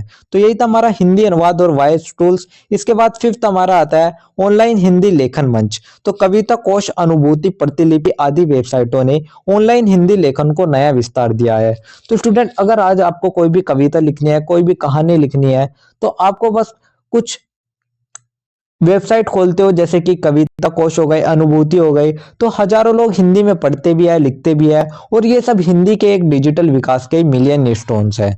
तो स्टूडेंट यही था हमारा कंप्यूटर में हिंदी भाषा का विकास। इसके बाद जो हमारा नेक्स्ट टॉपिक आता है वो हमारा आता है कंप्यूटर पर हिंदी में स्ववर्त लेखन और उसके प्रकार। तो सबसे पहले इसको देखने से पहले हम सबसे पहले स्ववर्त लेखन का अर्थ समझ लेते हैं। आखिर स्ववर्त लेखन होता क्या है। तो स्ववर्त लेखन का अर्थ है अपने जीवन के अनुभवों, घटनाओं, विचारों और उपलब्धियों को कथात्मक शैली में लिखना। तो स्टूडेंट स्ववर्त लेखन का मतलब है अपने जीवन की कहानी लिखना। पहले ये जो काम था, ये काम डायरी और कागज पर होता था, लेकिन आज कंप्यूटर पर आसान, प्रोफेशनल और सुरक्षित तरीके से ये किया जाता है। तो कंप्यूटर पर यह लेखन प्रक्रिया और भी सुविधाजनक हो गई है। तो चलिए हम एक एक करके ये जो स्ववर्त लेखन की प्रक्रिया समझ लेते हैं, इसको लिखते कैसे है। तो सबसे पहले IME या इन स्क्रिप्ट कीबोर्ड का प्रयोग। तो रोमन से हिंदी में टाइप करने वाले टूल जैसे गूगल इनपुट टूल्स का प्रयोग कर हिंदी में लिखना सरल हुआ है। तो बस गूगल इनपुट टूल्स इंस्टॉल करो, मोबाइल में ग्विजी बोर्ड हिंदी लिखो, तो टाइप करो जैसे कि आप लिखते हो कि मेरा जन्म बिहार के एक छोटे से गांव में हुआ था। तो जो आउटपुट निकल के आएगा वो आप इसको इंग्लिश लैंग्वेज में लिखोगे, लेकिन इसका जो आउटपुट निकल के आएगा वो हिंदी भाषा में आएगा। सेकंड आपका आता है वर्ड प्रोसेसर का उपयोग। तो माइक्रोसॉफ्ट वर्ड या गूगल डॉक्यूमेंट जैसे जो टूल्स है उनका प्रयोग करके आप हिंदी में आकर्षक और त्रुटि रहित स्ववर्त तैयार कर सकते हो। तो इनसे मिलती है हमें auto correction, spell checking, formatting, यानी कि आपका जो स्ववर्त है वो वैसे ही दिखेगा जैसे कि एक रियल बुक हो। थर्ड हमारा आता है ऑनलाइन टूल्स की सहायता। तो ग्रामरली जैसा टूल हिंदी में नहीं, लेकिन हिंदी स्पेल चेकर्स और टाइपिंग टूल्स वाक्य की शुद्धता बनाए रखने में सहायक होते हैं। तो स्टूडेंट यही थे हमारा हिंदी में स्ववर्त लेखन की प्रक्रिया। इसके बाद हम बात कर लेते हैं हमारे स्ववर्त लेखन के प्रकारों के बारे में। तो अब हम देख लेते हैं हिंदी में स्ववर्त लेखन कितने प्रकार के होते हैं। तो इसमें हम सबसे पहले देखें आत्मकथात्मक स्ववर्त, जैसे कि व्यक्ति अपनी जन्मस्थली, शिक्षा, संघर्ष और अनुभव की आत्मकथा की शैली में लिखता है। तो अपनी पूरी लाइफ स्टाइल लिखना ही हमारा आत्मकथात्मक स्ववर्त है। एग्जाम्पल के लिए जैसे हो गया मेरा बचपन गरीबी में बीता, लेकिन मैंने कभी हार नहीं मानी, इस तरीके से स्ववर्त हो गया। सेकंड होता है संस्मरणात्मक स्ववर्त। तो जीवन की विशेष घटनाओं, यात्रा, विशेष या कार्यस्थल से जुड़े संस्मरणात्मक प्रसंगों से लेकर तो लाइफ की कुछ खास यादें को ही हम संस्मरणात्मक वर्त कहते हैं। जैसे कि आप देख सकते हो, वो दिन मेरी जिंदगी का टर्निंग पॉइंट था। इसी की तरीके से थर्ड हो गया वर्त, चित्रात्मक स्ववर्त हो गया, तो समाज या इतिहास के किसी प्रसंग पर आधारित स्ववर्त जिसमें लेखक की भूमिका वर्णित हो। तो किसी घटना को अपनी नजर से लिखना, जैसे कि कोविड लॉकडाउन के दौरान मेरा अनुभव। इसी के सहित हमारा फोर्थ हो गया भावनात्मक स्ववर्त, तो जीवन के किसी भावनात्मक पहलू जैसे कि प्रेम, पीड़ा, सफलता पर केंद्रित। तो ये इमोशंस पर आधारित स्ववर्त है। जैसे कि हो गया पिता के निधन के बाद मेरी जिंदगी बदल गई। इसी तरीके के जो स्ववर्त है ये आपके हो गए।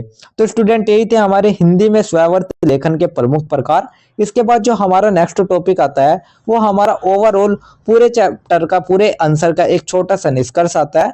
तो स्टूडेंट अगर हम निष्कर्ष देखें तो निष्कर्ष में हम देखेंगे कंप्यूटर और सूचना प्रौद्योगिकी ने हिंदी भाषा को न केवल एक वैश्विक मंच दिया है, बल्कि इसके लेखन, प्रचार, प्रसार और सृजनात्मक अभिव्यक्ति को भी नया आयाम प्रदान किया है।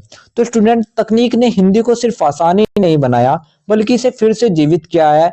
आज हिंदी में लिखना पहले से ज्यादा आसान, तेज और सुंदर हो चुका है। तो हिंदी में स्वरवर्ती लेखन अब तकनीक के सहयोग से अधिक सुलभ, व्यवस्थित और व्यापक बन गया है। तो इसी प्रकार से कंप्यूटर और तकनीकी संस्थानों ने हिंदी भाषा को आधुनिक युग के अनुरूप सशक्त रूप में स्थापित किया है।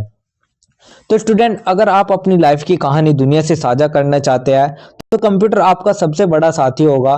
तो हिंदी अब सिर्फ एक भाषा ही नहीं है, बल्कि डिजिटल दुनिया की एक शक्ति भी बन चुकी है। तो स्टूडेंट यही था हमारा एक छोटा सा निष्कर्ष, और इसी निष्कर्ष के साथ जो हमारा आंसर नंबर 6 है वो भी हमारा कंप्लीट होता है। तो यही था हमारा आंसर नंबर 6 जो कि मैंने आपको बता दिया। इसके बाद जो हमारा नेक्स्ट क्वेश्चन आता है स्टूडेंट, वो हमारा आता है क्वेश्चन नंबर 7। तो अब हम बात कर लेते हैं हमारे क्वेश्चन नंबर 7 के बारे में। क्वेश्चन नंबर 7 में हमसे क्या पूछा गया है उसको देख लेते हैं। क्वेश्चन नंबर 7 में हमसे पूछा गया है मशीनी अनुवाद का अर्थ और परिभाषा देते हुए उसकी आवश्यकता पर विचार कीजिए। और करके लिखा गया है मशीनी अनुवाद से संबंधित प्रमुख सॉफ्टवेयर कौन कौन से है, सूची बनाइए। तो स्टूडेंट यहाँ पर हमसे दो चीजें पूछे गई है, मशीनी अनुवाद का अर्थ या फिर उसकी परिभाषा, और उसकी आवश्यकता यानी कि उसका महत्व। इसी तरीके से हमसे और करके पूछा गया है कि जो हमारे मशीनी अनुवाद में सॉफ्टवेयर उपयोग होते हैं वे कौन कौन से हैं, उनके बारे में हमें बताना है। चलिए इस आंसर की जो शुरुआत कर लेते हैं वो हम सबसे पहले एक छोटे से परिचय से कर लेते हैं। परिचय में हम देखेंगे आज के तकनीकी युग में जहां बहुभाषी समाज वैश्विक स्तर पर संवाद स्थापित कर रहा है, वहीं मशीनी अनुवाद एक अनिवार्य उपकरण बन चुका है। तो स्टूडेंट सोचिए आप अमेरिका जाते हैं, लिखा है क्वेश्चन स्लिपरिंग फ्लोर, तो आप इंग्लिश में कमजोर है पर तभी आपका मोबाइल कहता है सावधान फर्श गीला है। ये कैसे हुआ, किसने किया अनुवाद, कौन सा जादू है ये? तो स्टूडेंट ये जादू है हमारे मशीन ट्रांसलेशन का, एक ऐसी तकनीक जिसने भाषा की दीवार ही तोड़ दी। तो यह तकनीक भाषा की बाधाओं को दूर करके सुगम और सुलभ संप्रेषण को संभव बनाती है। तो स्टूडेंट इस आंसर में हमें यही बताना है कि मशीन तकनीक का एक ऐसी तकनीक जिसने भाषा की दीवार ही तोड़ दी, उसके बारे में हमें इस आंसर में लिखना है। तो यही था हमारा एक छोटा सा परिचय। परिचय के बाद जो हमारा नेक्स्ट टॉपिक आता है स्टूडेंट, वो हमारा आता है मशीनी अनुवाद का अर्थ, परिभाषा और आवश्यकता को लेकर। तो अब हम जान लेते हैं आखिर मशीनी अनुवाद है क्या और उसकी परिभाषा क्या है। तो परिभाषा हम देखेंगे मशीनी अनुवाद एक ऐसी तकनीक है जिसमें कंप्यूटर और सॉफ्टवेयर की सहायता से एक भाषा के पाठ को दूसरी भाषा में अनुवाद किया जाता है। तो इसमें इंसानी हस्तक्षेप बहुत कम या नहीं होता है। तो स्टूडेंट आप इसको एक स्टोरी के माध्यम से समझिएगा। एक बार एक जापानी टूरिस्ट भारत आया, उसे अंग्रेजी नहीं आती थी, हिंदी नहीं आती थी। तो होटल में खाना ऑर्डर करते समय उसने अपने फोन पे बोला वेजिटेरियन फूड प्लीज, और हिंदी में बोल दिया कृपया शाकाहारी भोजन दे। तो होटल वाला समझ गया, ऑर्डर हो गया, कम्युनिकेशन सफल हुआ। तो यही है हमारा मशीन ट्रांसलेशन का एक असली चमत्कार। तो इसका प्रयोग विभिन्न प्लेटफॉर्मों और सरकारी, शैक्षणिक, तकनीकी दस्तावेजों में व्यापक रूप से हो रहा है। तो एक तरीके से हम कह सकते हैं कि कंप्यूटर या सॉफ्टवेयर की मदद से एक भाषा के वाक्य को दूसरी भाषा में बदलना ही हमारा मशीनी अनुवाद कहलाता है। तो ये तो हमारा मशीनी अनुवाद का अर्थ हो गया। आपको अगर कहीं भी इस तरीके की एक परिभाषा लिखनी है तो आप परिभाषा भी इस तरीके से लिख सकते हैं कि जब कंप्यूटर किसी भाषा के शब्द, व्याकरण और अर्थ को पहचानकर उसे दूसरी भाषा में बदल दे, इसे मशीनी अनुवाद कहते हैं। तो इसमें मानव हस्तक्षेप बहुत कम होता है। तो ये इसकी परिभाषा हो गई। अब हम जान लेते हैं मशीनी अनुवाद की आवश्यकता क्यों पड़ती है। तो मशीनी अनुवाद की आवश्यकता अगर हम देखें, सबसे पहला तेजी और समय की बचत। तो किसी भी बड़े दस्तावेज का त्वरित अनुवाद किया जा सकता है, जिससे समय और श्रम दोनों की बचत होती है। मान लो आपको 20 पन्नों का इंग्लिश डॉक्यूमेंट हिंदी में चाहिए, तो पहले एक इंसान को 4 से 5 दिन लगते थे। अब गूगल ट्रांसलेट सिर्फ 5 से 6 सेकंड में इसको करके दे देता है। एग्जाम्पल के लिए अगर आप डियर स्टूडेंट्स लिखोगे, तो जो गूगल ट्रांसलेटर है वो एकदम लिखेगा प्रिय विद्यार्थियों। इसके बाद जो सेकंड आता है हमारा, वो हमारा आता है बहुभाषिक समाज में संवाद। तो विभिन्न भाषाओं के लोगों के बीच संचार संभव हो पाता है, विशेषकर अंतर्राष्ट्रीय व्यापार और वैश्विक शिक्षा में। तो भारत में 22 से भी अधिक आधिकारिक भाषाएं हैं। हर कोई भाषा नहीं जानता, हर कोई हर भाषा नहीं जानता। तो मशीन ट्रांसलेशन से कोई भी व्यक्ति किसी भी भाषा को समझ सकता है। थर्ड हमारा आता है शिक्षा और शोध में सहायक। तो अन्य भाषाओं के स्रोतों को अपनी भाषा में अनुवाद करके ज्ञान का विस्तार किया जा सकता है। तो फॉरेन बुक्स, रिसर्च पेपर सब इंस्टेंटली अपनी भाषा में मिल जाते हैं। एग्जाम्पल के लिए आप देखें, जैसे कि आप लिखे कि प्रकाश संश्लेषण वह प्रक्रिया है, तो वो उसको इंग्लिश में कन्वर्ट करके दे देगा। फोर्थ हमारा आता है प्रशासनिक और तकनीकी उपयोग। तो सरकारी योजनाओं, सूचना पत्रों और ऑनलाइन सेवाओं को बहुभाषी बनाने में मदद मिलती है। तो हमारी जो सरकारी वेबसाइट है वे हिंदी, इंग्लिश और रीजनल भाषाओं में भी उपलब्ध है। और मशीन ट्रांसलेशन की वजह से जो जानकारी है वो हर नागरिक तक पहुंच रही है। इसके बाद नेक्स्ट हमारा आता है डिजिटल इंडिया अभियान में योगदान। तो मशीनी अनुवाद के माध्यम से भारतीय भाषाओं में तकनीकी सेवाएं उपलब्ध कराई जा सकती है, जिससे डिजिटल समावेशन बढ़ता है। तो आज international business, tourism, online jobs सब इसी तकनीक पर हमारे चलते हैं। तो स्टूडेंट यही था हमारा मशीनी अनुवाद की आवश्यकता। इसके बाद जो हमारा नेक्स्ट टॉपिक आता है वो हमारा आता है मशीनी अनुवाद से संबंधित प्रमुख सॉफ्टवेयर। तो अब हम बात कर लेते हैं कुछ प्रमुख सॉफ्टवेयर के बारे में।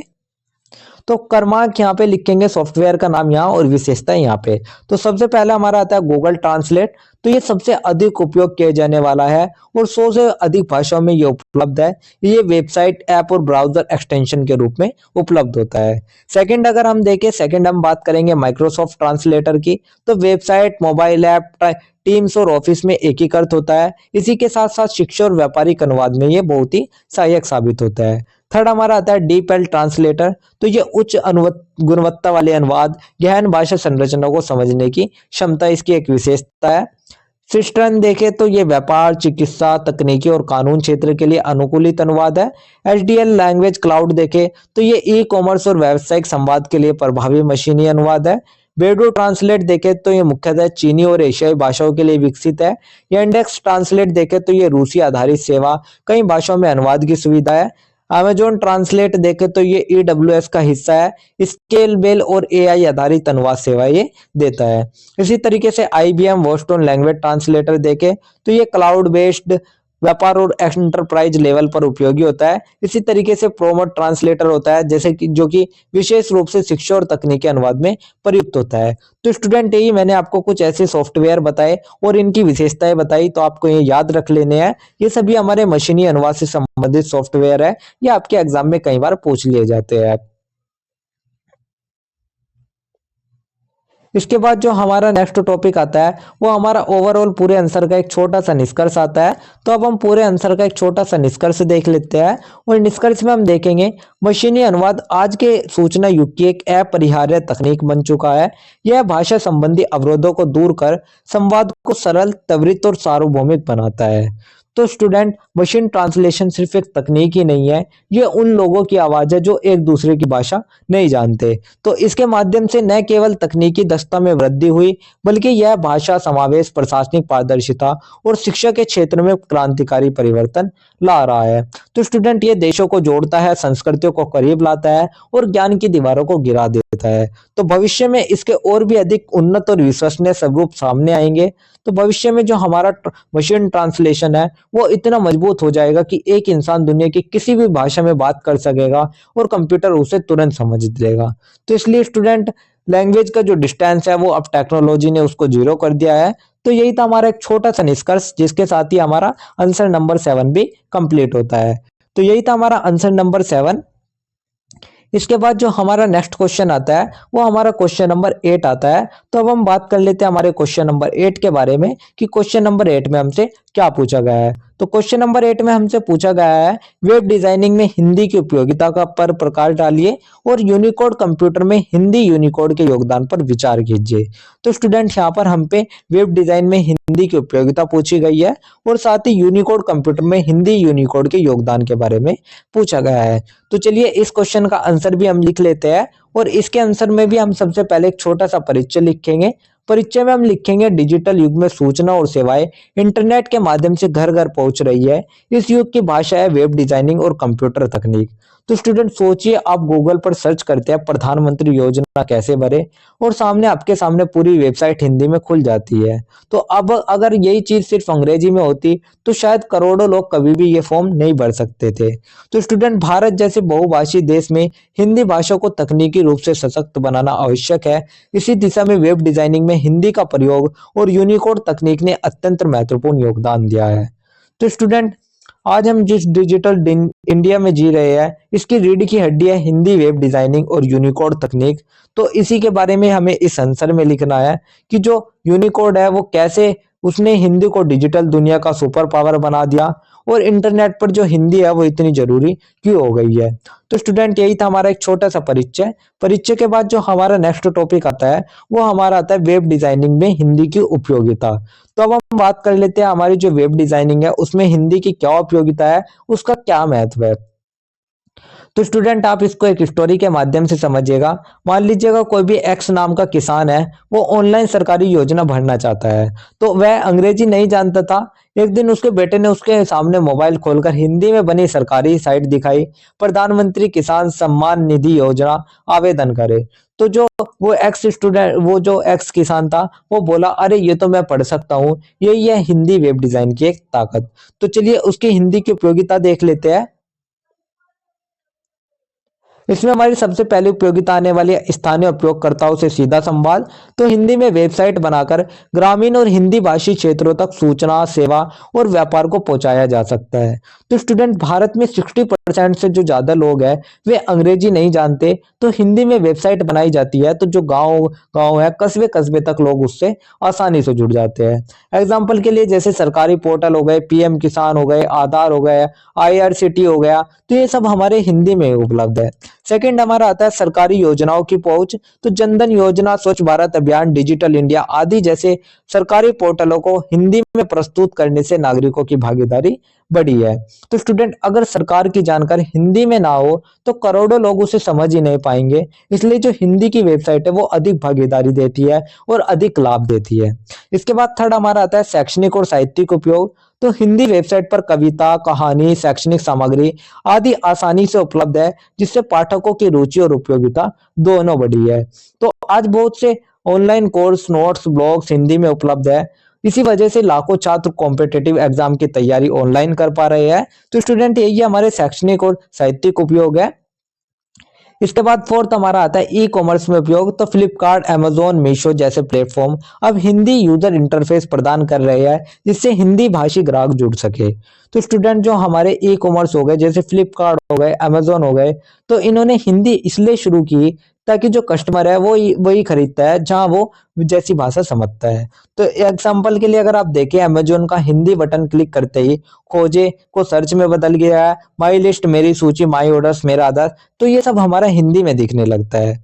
तो स्टूडेंट यही था हमारा यूजर ई कॉमर्स में उपयोग। इसके बाद फिफ्थ हमारा आता है यूजर फ्रेंडली इंटरफेस। तो हिंदी भाषा में दिए गए मेनू, निर्देश और बटन सामान्य उपयोगकर्ताओं के लिए वेबसाइट का प्रयोग आसान बनाते हैं। तो हिंदी नेविगेशन, मेन्यूज और बटन से जो नॉन इंग्लिश यूजर्स है वे भी आसानी से वेबसाइट इस्तेमाल कर सकते हैं। जैसे कि लिखा आता है यहाँ पर क्लिक करें, आवेदन करें, डाउनलोड करें, तो ये सब हिंदी में लिखा आता है। तो स्टूडेंट यही थे हमारे वेब डिजाइनिंग में हिंदी की उपयोगिता। इसके बाद जो हमारा नेक्स्ट टॉपिक आता है वो हमारा आता है कंप्यूटर में हिंदी यूनिकोड के योगदान पर विचार। तो तो अब हम बात कर लेते हैं यूनिकोड के बारे में।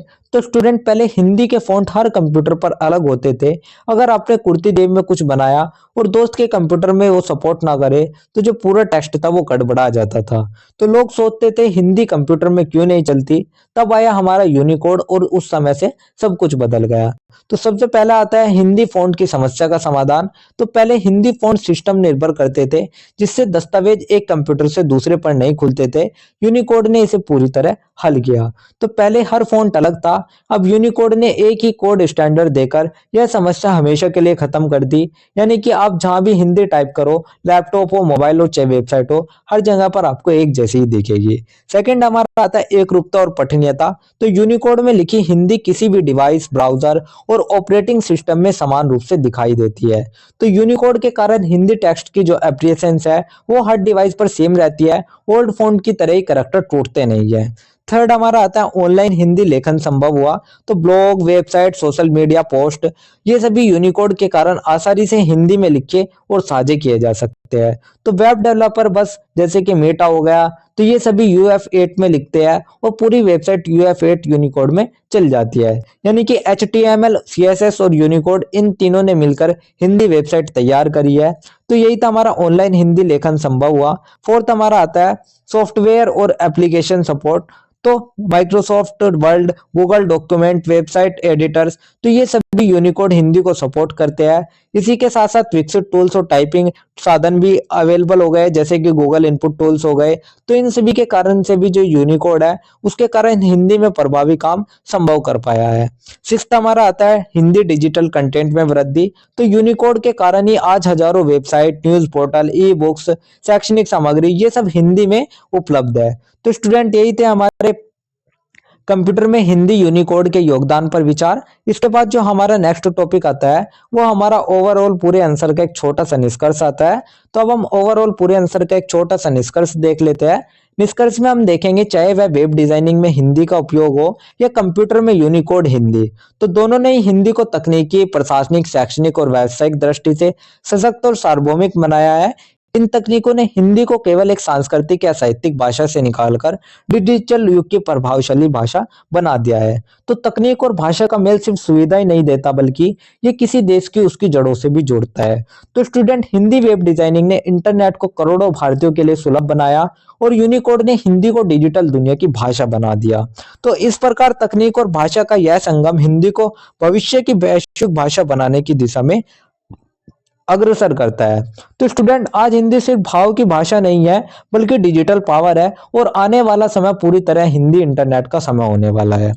तो स्टूडेंट यही था हमारा एक छोटा सा निष्कर्ष, जिसके साथ ही हमारा आंसर नंबर 8 भी कंप्लीट होता है। तो यही था हमारा आंसर नंबर 8। इसके बाद जो हमारा नेक्स्ट क्वेश्चन आता है स्टूडेंट, वो हमारा आता है क्वेश्चन नंबर 9। तो अब हम बात कर लेते हैं हमारे क्वेश्चन नंबर 9 के बारे में। क्वेश्चन नंबर 9 में हमसे क्या पूछा गया है उसको देख लेते हैं। क्वेश्चन नंबर 9 में हमसे पूछा गया है इंटरनेट पर पत्रिकाओं से आप क्या समझते हैं। इंटरनेट पर हिंदी पत्रिकाओं के प्रकारों का वर्णन कीजिए और इंटरनेट पर हिंदी की प्रमुख पत्रिकाओं की सूची तैयार कीजिए। तो इसमें हमसे 3 चीजें पूछे गई है, इंटरनेट पर पत्रिकाएं और उनके प्रकार, इसी के साथ ही उनकी एक सूची।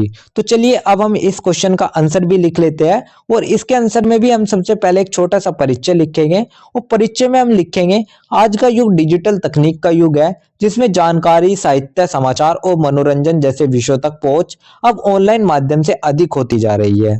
तो स्टूडेंट एक जमाना था जब रविवार की सुबह घर में अखबार और पत्रिकाएं पढ़ने का एक अलग ही मजा था, लेकिन आज लोग मोबाइल उठाते हैं और हिंदी पत्रिकाएं ऑनलाइन लिखकर इंटर दबाते हैं। तो इंटरनेट पर उपलब्ध हिंदी पत्रिकाएं इस डिजिटल क्रांति का प्रमुख अंग बन चुकी है। ये पत्रिकाएं न केवल साहित्य और पत्रकारिता का समृद्ध रूप प्रस्तुत करती है, बल्कि विभिन्न विषयों को आम जनता तक आसान भाषा में पहुंचाने का कार्य भी करती है। तो स्टूडेंट कहानियां, कविताएं, समाचार, महिलाओं की पत्रिकाएं, बच्चों की पत्रिकाएं, सब बस एक ही क्लिक में मिल जाती है। तो स्टूडेंट इंटरनेट पर हिंदी पत्रिकाएं क्या होती है, क्यों जरूरी है, उनके कितने प्रकार है और कौन कौन सी प्रमुख पत्रिकाएं आपको रोज पढ़नी चाहिए, इन सभी के बारे में हम इस आंसर में जानेंगे। तो चलिए ये तो हमारा एक छोटा सा परिचय हो गया। परिचय के बाद जो हमारा नेक्स्ट टॉपिक आता है वो हमारा आता है इंटरनेट पर हिंदी पत्रकारों का प्रकार। तो हिंदी की ऑनलाइन पत्रिकाओं को उनकी विषय वस्तु के आधार पर विभिन्न श्रेणियों में बांटा गया है। तो स्टूडेंट मान लीजिएगा एक छात्र है कोई भी, उसको प्रेमचंद की कहानियां चाहिए थी, तो उसे पहले उसके लिए लाइब्रेरी जाना पड़ता था। अब वो मोबाइल खोलती है, कविता कोश, अनुभूति, प्राप्ति लिपि जैसे जो वेबसाइट है वे खोलती है और सारी सामग्री एकदम उसको फ्री में उसके सामने मिल जाती है। तो यही है हमारे इंटरनेट पर हिंदी पत्रिकाएं, वेबसाइट, ऐप या ऑनलाइन प्लेटफॉर्म जहां पर आप हिंदी में कहानी, कविता, लेख कुछ भी सब कुछ पढ़ सकते हैं। तो स्टूडेंट सबसे पहले हमारी आती है साहित्यिक पत्रिकाएं। तो ये पत्रिकाएं कविता, कहानी, लेख, समीक्षा और साहित्यिक विमर्श को समर्पित करती है। तो इनमें कहानियां, कविताएं, समीक्षा, निबंध आदि मिलते हैं, जैसे कि हमारी अनुभूति हो गई, साहित्य कुंज हो गए। सेकंड हमारा आता है सामाजिक और सांस्कृतिक पत्रिकाएं।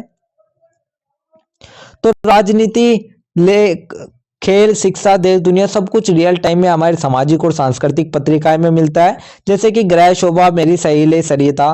तो अगर आप एक तरीके से देखें तो ये हमारे सामाजिक और सांस्कृतिक पत्रिकाएं हैं। इसके बाद थर्ड आती है हमारी समाचार पत्रिकाएं, जैसे कि अमर उजाला हो गई, दैनिक जागरण हो गई, हिंदुस्तान हो गई। तो स्टूडेंट अगर आप एक कॉम्पिटिटिव एग्जाम की तैयारी कर रहे हैं तो दैनिक जागरण की जो वेबसाइट है वो रोज ही हेल्पफुल हो जाती है। इसके बाद फोर्थ हमारी आती है बाल पत्रिकाएं। तो बच्चों के लिए विशेष रूप से तैयार की गई पत्रिकाएं, जिनमें कहानियां, कविताएं, चित्र आदि होते हैं, जैसे कि चंपक हो गए, बाल हंस हो गए, नंदन हो गए। तो ये सभी हमारी बाल पत्रिकाएं हो जाती है। तो आज की डिजिटल जनरेशन भी चंपक की कॉमिक्स खूब पढ़ती है, अब बस ये मोबाइल पर हमें देखने को मिल जाती है। इसके बाद फिफ्थ अगर हम देखें, हमारी आती है महिलाएं पत्रिकाएं। इसमें महिलाओं की रुचि और विषयों पर केंद्रित, जैसे फैशन, कुकिंग, हेल्थ आदि होते हैं, जैसे कि गृह लक्ष्मी हो गए, गृह शोभा महिला हो गया। ये सभी हमारे इसके उदाहरण हो गए। सिक्स्थ हमारी आती है धार्मिक और आध्यात्मिक पत्रिकाएं। तो धार्मिक ग्रंथों की व्याख्या, पूजा विधिया और अध्यात्मक से जुड़ी सामग्री, ये हमारी धार्मिक और आध्यात्मिक पत्रिकाएं में हो गई। उदाहरण जैसे कि ऋषि प्रसाद हो गई, शुभ साप्ताहिक हो गई, आहा जिंदगी हो गई। तो स्टूडेंट ये सभी हमारी धार्मिक और आध्यात्मिक पत्रिकाएं थी। इसके बाद जो हमारा नेक्स्ट टॉपिक आता है वे हमारा आता है इंटरनेट पर हिंदी की प्रमुख पत्रिकाओं की सूची। तो यहाँ पर हमने क्रमांक लिखा है, फिर पत्रिका का नाम और यहाँ पर वेबसाइट का लिंक भी हमने डाला हुआ है। तो आप सभी ये भी देख सकते हैं, आप अगर जैसे आप नोट्स लोगे तो आप नोट्स पे क्लिक करोगे तो आप इन जैसे वेबसाइट पे क्लिक करोगे तो आपके सामने वेबसाइट ही खुल के आ जाएगी। तो नोट्स में हमने डायरेक्ट लिंक भी लगाई हुई है, तो आप देख सकते हो, जैसे कि अनुभूति हो गई, प्रतिलिपि हो गई, साहित्य कुंज हो गई। इसी तरीके से हिंदी समय, कविता कोश, रेखता, मेरी सहेली सरिता, गृह शोभा, फेमिना हिंदी, अमर उजाला, दैनिक जागरण, हिंदुस्तान पत्रिका, भास्कर, नंदन, आहा जिंदगी, मौसम, जागरण जोश, ये सभी हमारी कुछ प्रमुख पत्रिकाएं हैं हिंदी की, जिन्हें आप सभी देख सकते हो। इसके बाद जो हमारा नेक्स्ट टॉपिक आता है वो हमारा ओवरऑल पूरे आंसर का एक छोटा सा निष्कर्ष आता है। तो अब हम ओवरऑल पूरे आंसर का एक छोटा सा निष्कर्ष देख लेते हैं, और निष्कर्ष में हम देखेंगे इंटरनेट पर हिंदी पत्रिकाओं की उपस्थिति निरंतर बढ़ रही है। ये पत्रिकाएं साहित्य चेतना को न केवल जीवित रखे हुए है, बल्कि वैश्विक स्तर पर हिंदी भाषा और संस्कृति का प्रचार भी कर रही है। तो स्टूडेंट आज डिजिटल दुनिया ने हिंदी पाठकों को नया आकाश दे दिया है। जहां पहले पत्रिका पढ़ने के लिए पैसे, दुकान और इंतजार लगता था, अब सिर्फ एक क्लिक ही काफी है। तो आज जब लोग मोबाइल और कंप्यूटर पर ही अधिकांश समय बिताते हैं, तो ऐसे में ये ऑनलाइन पत्रिका एक सशक्त माध्यम बन चुकी है ज्ञान, मनोरंजन और विचारों के आदान प्रदान के लिए। तो स्टूडेंट हिंदी ऑनलाइन पत्रिकाएं हमें ज्ञान देती है, संस्कृति जोड़ती है, साहित्य जीवित रखती है और करोड़ों लोगों को पढ़ने के लिए प्रेरित करती है। तो हिंदी अब सिर्फ एक कागज की नहीं बल्कि पूरी डिजिटल संसार की बन चुकी है, जिसे कि दुनिया कहीं भी बैठकर पढ़ सकती है। तो स्टूडेंट यही था हमारा एक छोटा सा निष्कर्ष, जिसके साथ ही हमारा आंसर नंबर 9 भी कंप्लीट होता है। तो यही था हमारा आंसर नंबर 9। इसके बाद जो हमारा नेक्स्ट क्वेश्चन आता है स्टूडेंट, वो हमारा आता है क्वेश्चन नंबर 10। तो अब हम बात कर लेते हैं हमारे क्वेश्चन नंबर 10 के बारे में। और क्वेश्चन नंबर 10 हमारा टिप्पणी वाला रहता है। तो क्वेश्चन नंबर 10 में हमसे टिप्पणी पूछी गई है, जिसमें हमें दो चीजों पर टिप्पणी करनी है। फर्स्ट हमारा हिंदी समय का पाठकों पर प्रभाव, और सेकंड हमारा मशीनी अनुवाद। तो स्टूडेंट चलिए इस क्वेश्चन का आंसर हम लिख लेते हैं। तो इसके आंसर में हम सबसे पहले बात करेंगे हमारे हिंदी समय का पाठकों पर प्रभाव। तो हिंदी समय एक प्रमुख ऑनलाइन हिंदी साहित्यिक पोर्टल है जो हिंदी भाषा के समृद्ध साहित्य को एक स्थान पर संग्रहित करके पाठकों तक पहुंचाने का कार्य करता है। तो यह मंच हिंदी प्रेमियों, छात्रों, शोधार्थियों और साहित्यकारों के लिए एक डिजिटल पुस्तकालय के समान है। तो आप इसको एक स्टोरी के माध्यम से समझिएगा। एक छात्र है, कोई छात्र है, वो यूपीएससी की तैयारी कर रहा था। तो कई बार उसे प्रेमानंद, निराला, अज्ञे, मुक्तबोध जैसे लेखकों के असली लेख चाहिए होते थे जो कि पुस्तकालयों की किताबों में मिलते ही नहीं थे। तो एक दिन उसके टीचर ने कहा कि एक वेबसाइट है हिंदी समय, वहां पर सब कुछ मिलेगा। तो जो वो एस्पिरेंट था उसने साइट खोली और वह चौंक गया। उसने सैकड़ों कहानी, कविता, निबंध, लेख सब कुछ बिल्कुल फ्री और ओरिजिनल फॉर्म में। तो तभी उसे एहसास हुआ कि डिजिटल दुनिया में हिंदी को जिंदा रखने वाला असली मंच यही है। तो स्टूडेंट इसके कुछ मुख्य प्रभाव देखें तो मुख्य प्रभाव सबसे पहला आता है साहित्यिक समृद्धि का प्रसार। तो इसमें प्रेमचंद, अज्ञे, निराला, मुक्तिबोध, मन्नू भंडारी जैसे लेखकों की रचनाएं उपलब्ध है जो पाठकों को हिंदी साहित्य के श्रेष्ठ रूप से परिचित कराती है। तो हिंदी समय ने पुराने और महत्वपूर्ण साहित्य को डिजिटल रूप दिया जिससे कि वह कभी ना खोए, जैसे कि हमारी प्रेमचंद की कहानियां हो गई, महादेवी वर्मा की रचनाएं हो गई। सेकंड हमारा आता है पढ़ने की रुचि को बढ़ावा। तो यह पोर्टल युवा और छात्रों में हिंदी पढ़ने की संस्कृति को बढ़ावा देता है। तो आज की जनरेशन मोबाइल पर टाइम बिताती है, तो हिंदी समय जैसे प्लेटफॉर्म युवा लोगों को हिंदी साहित्य से जोड़ते हैं। सेकंड हमारा आता है शोधार्थियों के लिए उपयोगी। तो हिंदी समय पर प्रमाणिक रचनाएं होने के कारण यह हिंदी भाषा और साहित्य के शोध में उपयोगी स्रोत है। तो स्टूडेंट शोधकर्ता के लिए महत्वपूर्ण स्रोत है जो एमए, पीएचडी, नेट, ये सभी जो छात्र हैं इनके लिए साइट एक डिजिटल लाइब्रेरी की तरह है। यहाँ पर ओरिजिनल ग्रंथ आसानी से मिलते हैं। इसके बाद हमारा फोर्थ आता है ऑनलाइन उपलब्धता और सुविधा। तो पाठक किसी भी समय किसी भी स्थान से साहित्य पढ़ सकते हैं। यह डिजिटल युग के अनुरूप पाठन की स्वतंत्रता देता है। तो हिंदी समय मोबाइल या लैपटॉप दोनों में चला सकते हैं, यानी कि सारा साहित्य आपकी जेब में ही हमेशा रहता है। तो फिफ्थ हम देखें तो शुद्ध और साहित्यिक भाषा का आदान प्रदान। तो इससे हिंदी की भाषा शैली और शब्द संपदा का विस्तार भी होता है। तो ओवरऑल हम ये कह सकते हैं कि हिंदी समय जो है उसने हिंदी पाठकों को एक ऐसा मंच प्रदान किया है जिससे वे केवल साहित्य का आनंद ही नहीं ले सकते बल्कि अपनी भाषा और संस्कृति से भी जुड़ सकते हैं। तो स्टूडेंट यही थे हमारे कुछ मुख्य प्रभाव जो कि मैंने आपको बता दिया। यही थे हमारे हिंदी समय पाठकों पर प्रभाव। इसके बाद जो हमारा नेक्स्ट आता है वो हमारा आता है मशीनी अनुवाद। तो अब हम बात कर लेते हैं दूसरी तकनीक की, मशीनी ट्रांसलेशन की, जिसने की भाषा की दूरी ही खत्म कर दी। तो स्टूडेंट मशीनी अनुवाद कंप्यूटर की सहायता से एक भाषा के पाठ को दूसरी भाषा में रूपांतरित करने की प्रक्रिया है। यह प्रक्रिया बिना मानवीय हस्तक्षेप के तेजी से कार्य करती है और बहुभाषिक संप्रेषण को सरल बनाती है। तो स्टूडेंट आप कल्पना कीजिएगा आप इंग्लैंड में खड़े हैं और कोई बोर्ड लिखा है इमरजेंसी एग्जिट ओनली। तो आप इंग्लिश नहीं जानते, आप मोबाइल निकालते हैं, गूगल लेंस लगाते हैं और तुरंत स्क्रीन पर दिखता है केवल आपातकालीन निकास। और यही है हमारे मशीन ट्रांसलेशन का एक जादू। तो इसकी कुछ मुख्य विशेषताओं और प्रभाव के बारे में बात कर लेते हैं। तो सबसे पहला आता है तेजी से अनुवाद की सुविधा। तो लंबी सामग्री का कुछ ही क्षणों में अनुवाद संभव है। इसका प्रयोग समाचार पोर्टलों, वेबसाइट और तकनीक दस्तावेजों में खूब होता है। तो लंबे दस्तावेज भी 5 से 10 सेकंड में ट्रांसलेट हो जाते हैं। इससे अलग सेकंड देखें तो भाषाई बाधा समाप्त। तो यह वैश्विक स्तरों पर लोगों को संवाद में सक्षम बनाता है, जैसे अंग्रेजी से हिंदी, हिंदी से अंग्रेजी। तो भारत में 22 आधिकारिक भाषाएं हैं और दुनिया में 7,000 भाषाएं। तो मशीन ट्रांसलेशन लोगों को जोड़ता है। प्रमुख सॉफ्टवेयर हो गए जैसे कि हमारे गूगल ट्रांसलेट, माइक्रोसॉफ्ट ट्रांसलेटर, ये सभी हो गए जिनमें 100 से ज्यादा भाषाएं, टेक्स्ट, वॉइस और इमेज ट्रांसलेशन है। इसकी कुछ सीमाएं भी है। तो भाषा की भावनात्मकता, व्याकरण और सांस्कृतिक संकेतों को पूरी तरह से समझ नहीं पाता। कभी कभी जो शाब्दिक अनुवाद है उनके कारण जो अर्थ है उसका अनर्थ हो जाता है, यानी कि वे जो अर्थ है वे चेंज हो जाते हैं। फिफ्थ हमारा हो जाता है शिक्षा और तकनीक क्षेत्रों में उपयोगी। तो छात्रों, अनुवादकों और पत्रकारों को यह प्रारंभिक स्तर पर मदद करता है। तो ओवरऑल हम एक तरीके से यही कह सकते हैं कि जो मशीनी अनुवाद है वो तकनीक भाषा की सीमाओं को तोड़ती है, लेकिन इसे मानवीय संवेदनाओं और साहित्यिक अभिव्यक्ति के लिए भी परिष्कृत किए जाने की आवश्यकता है और यह सहायक उपकरण के रूप में अत्यंत उपयोगी है। तो स्टूडेंट यही था हमारा आंसर नंबर 10 जो कि मैंने आपको बता दिया। तो यही था हमारा हिंदी भाषा और तकनीक सब्जेक्ट के top 10 most important question with answer जो कि आपके डायरेक्टली एग्जाम में आने वाले हैं। तो मुझे उम्मीद है कि आप सभी ने इन्हें ध्यान से समझा होगा और अपनी एग्जाम प्रिपरेशन स्ट्रॉन्ग कर ली होगी। तो और याद रखो स्टूडेंट, हमारे लेक्चर जो है वे बिल्कुल फ्री है, लेकिन अगर आप चाहते हो वेल ऑर्गेनाइज्ड नोट्स इन्हीं के, तो जो कि एग्जाम के लिए आपके एकदम परफेक्ट है, तो बस आपको गिवन नंबर पर मैसेज करना है और अपने नोट्स सिक्योर कर लेने हैं। और हाँ, हर वीडियो में होता है गिव वे, तो वीडियो के बीच में पूछे गए जो क्वेश्चन है उनके लिए रेडी रहिएगा और 3 लकी स्टूडेंट विनर बन सकते हो आप फ्री नोट्स के। और जो क्वेश्चंस हमने आज के पूछे हैं तो आप कमेंट सेक्शन में उन्हें जरूर बताइएगा।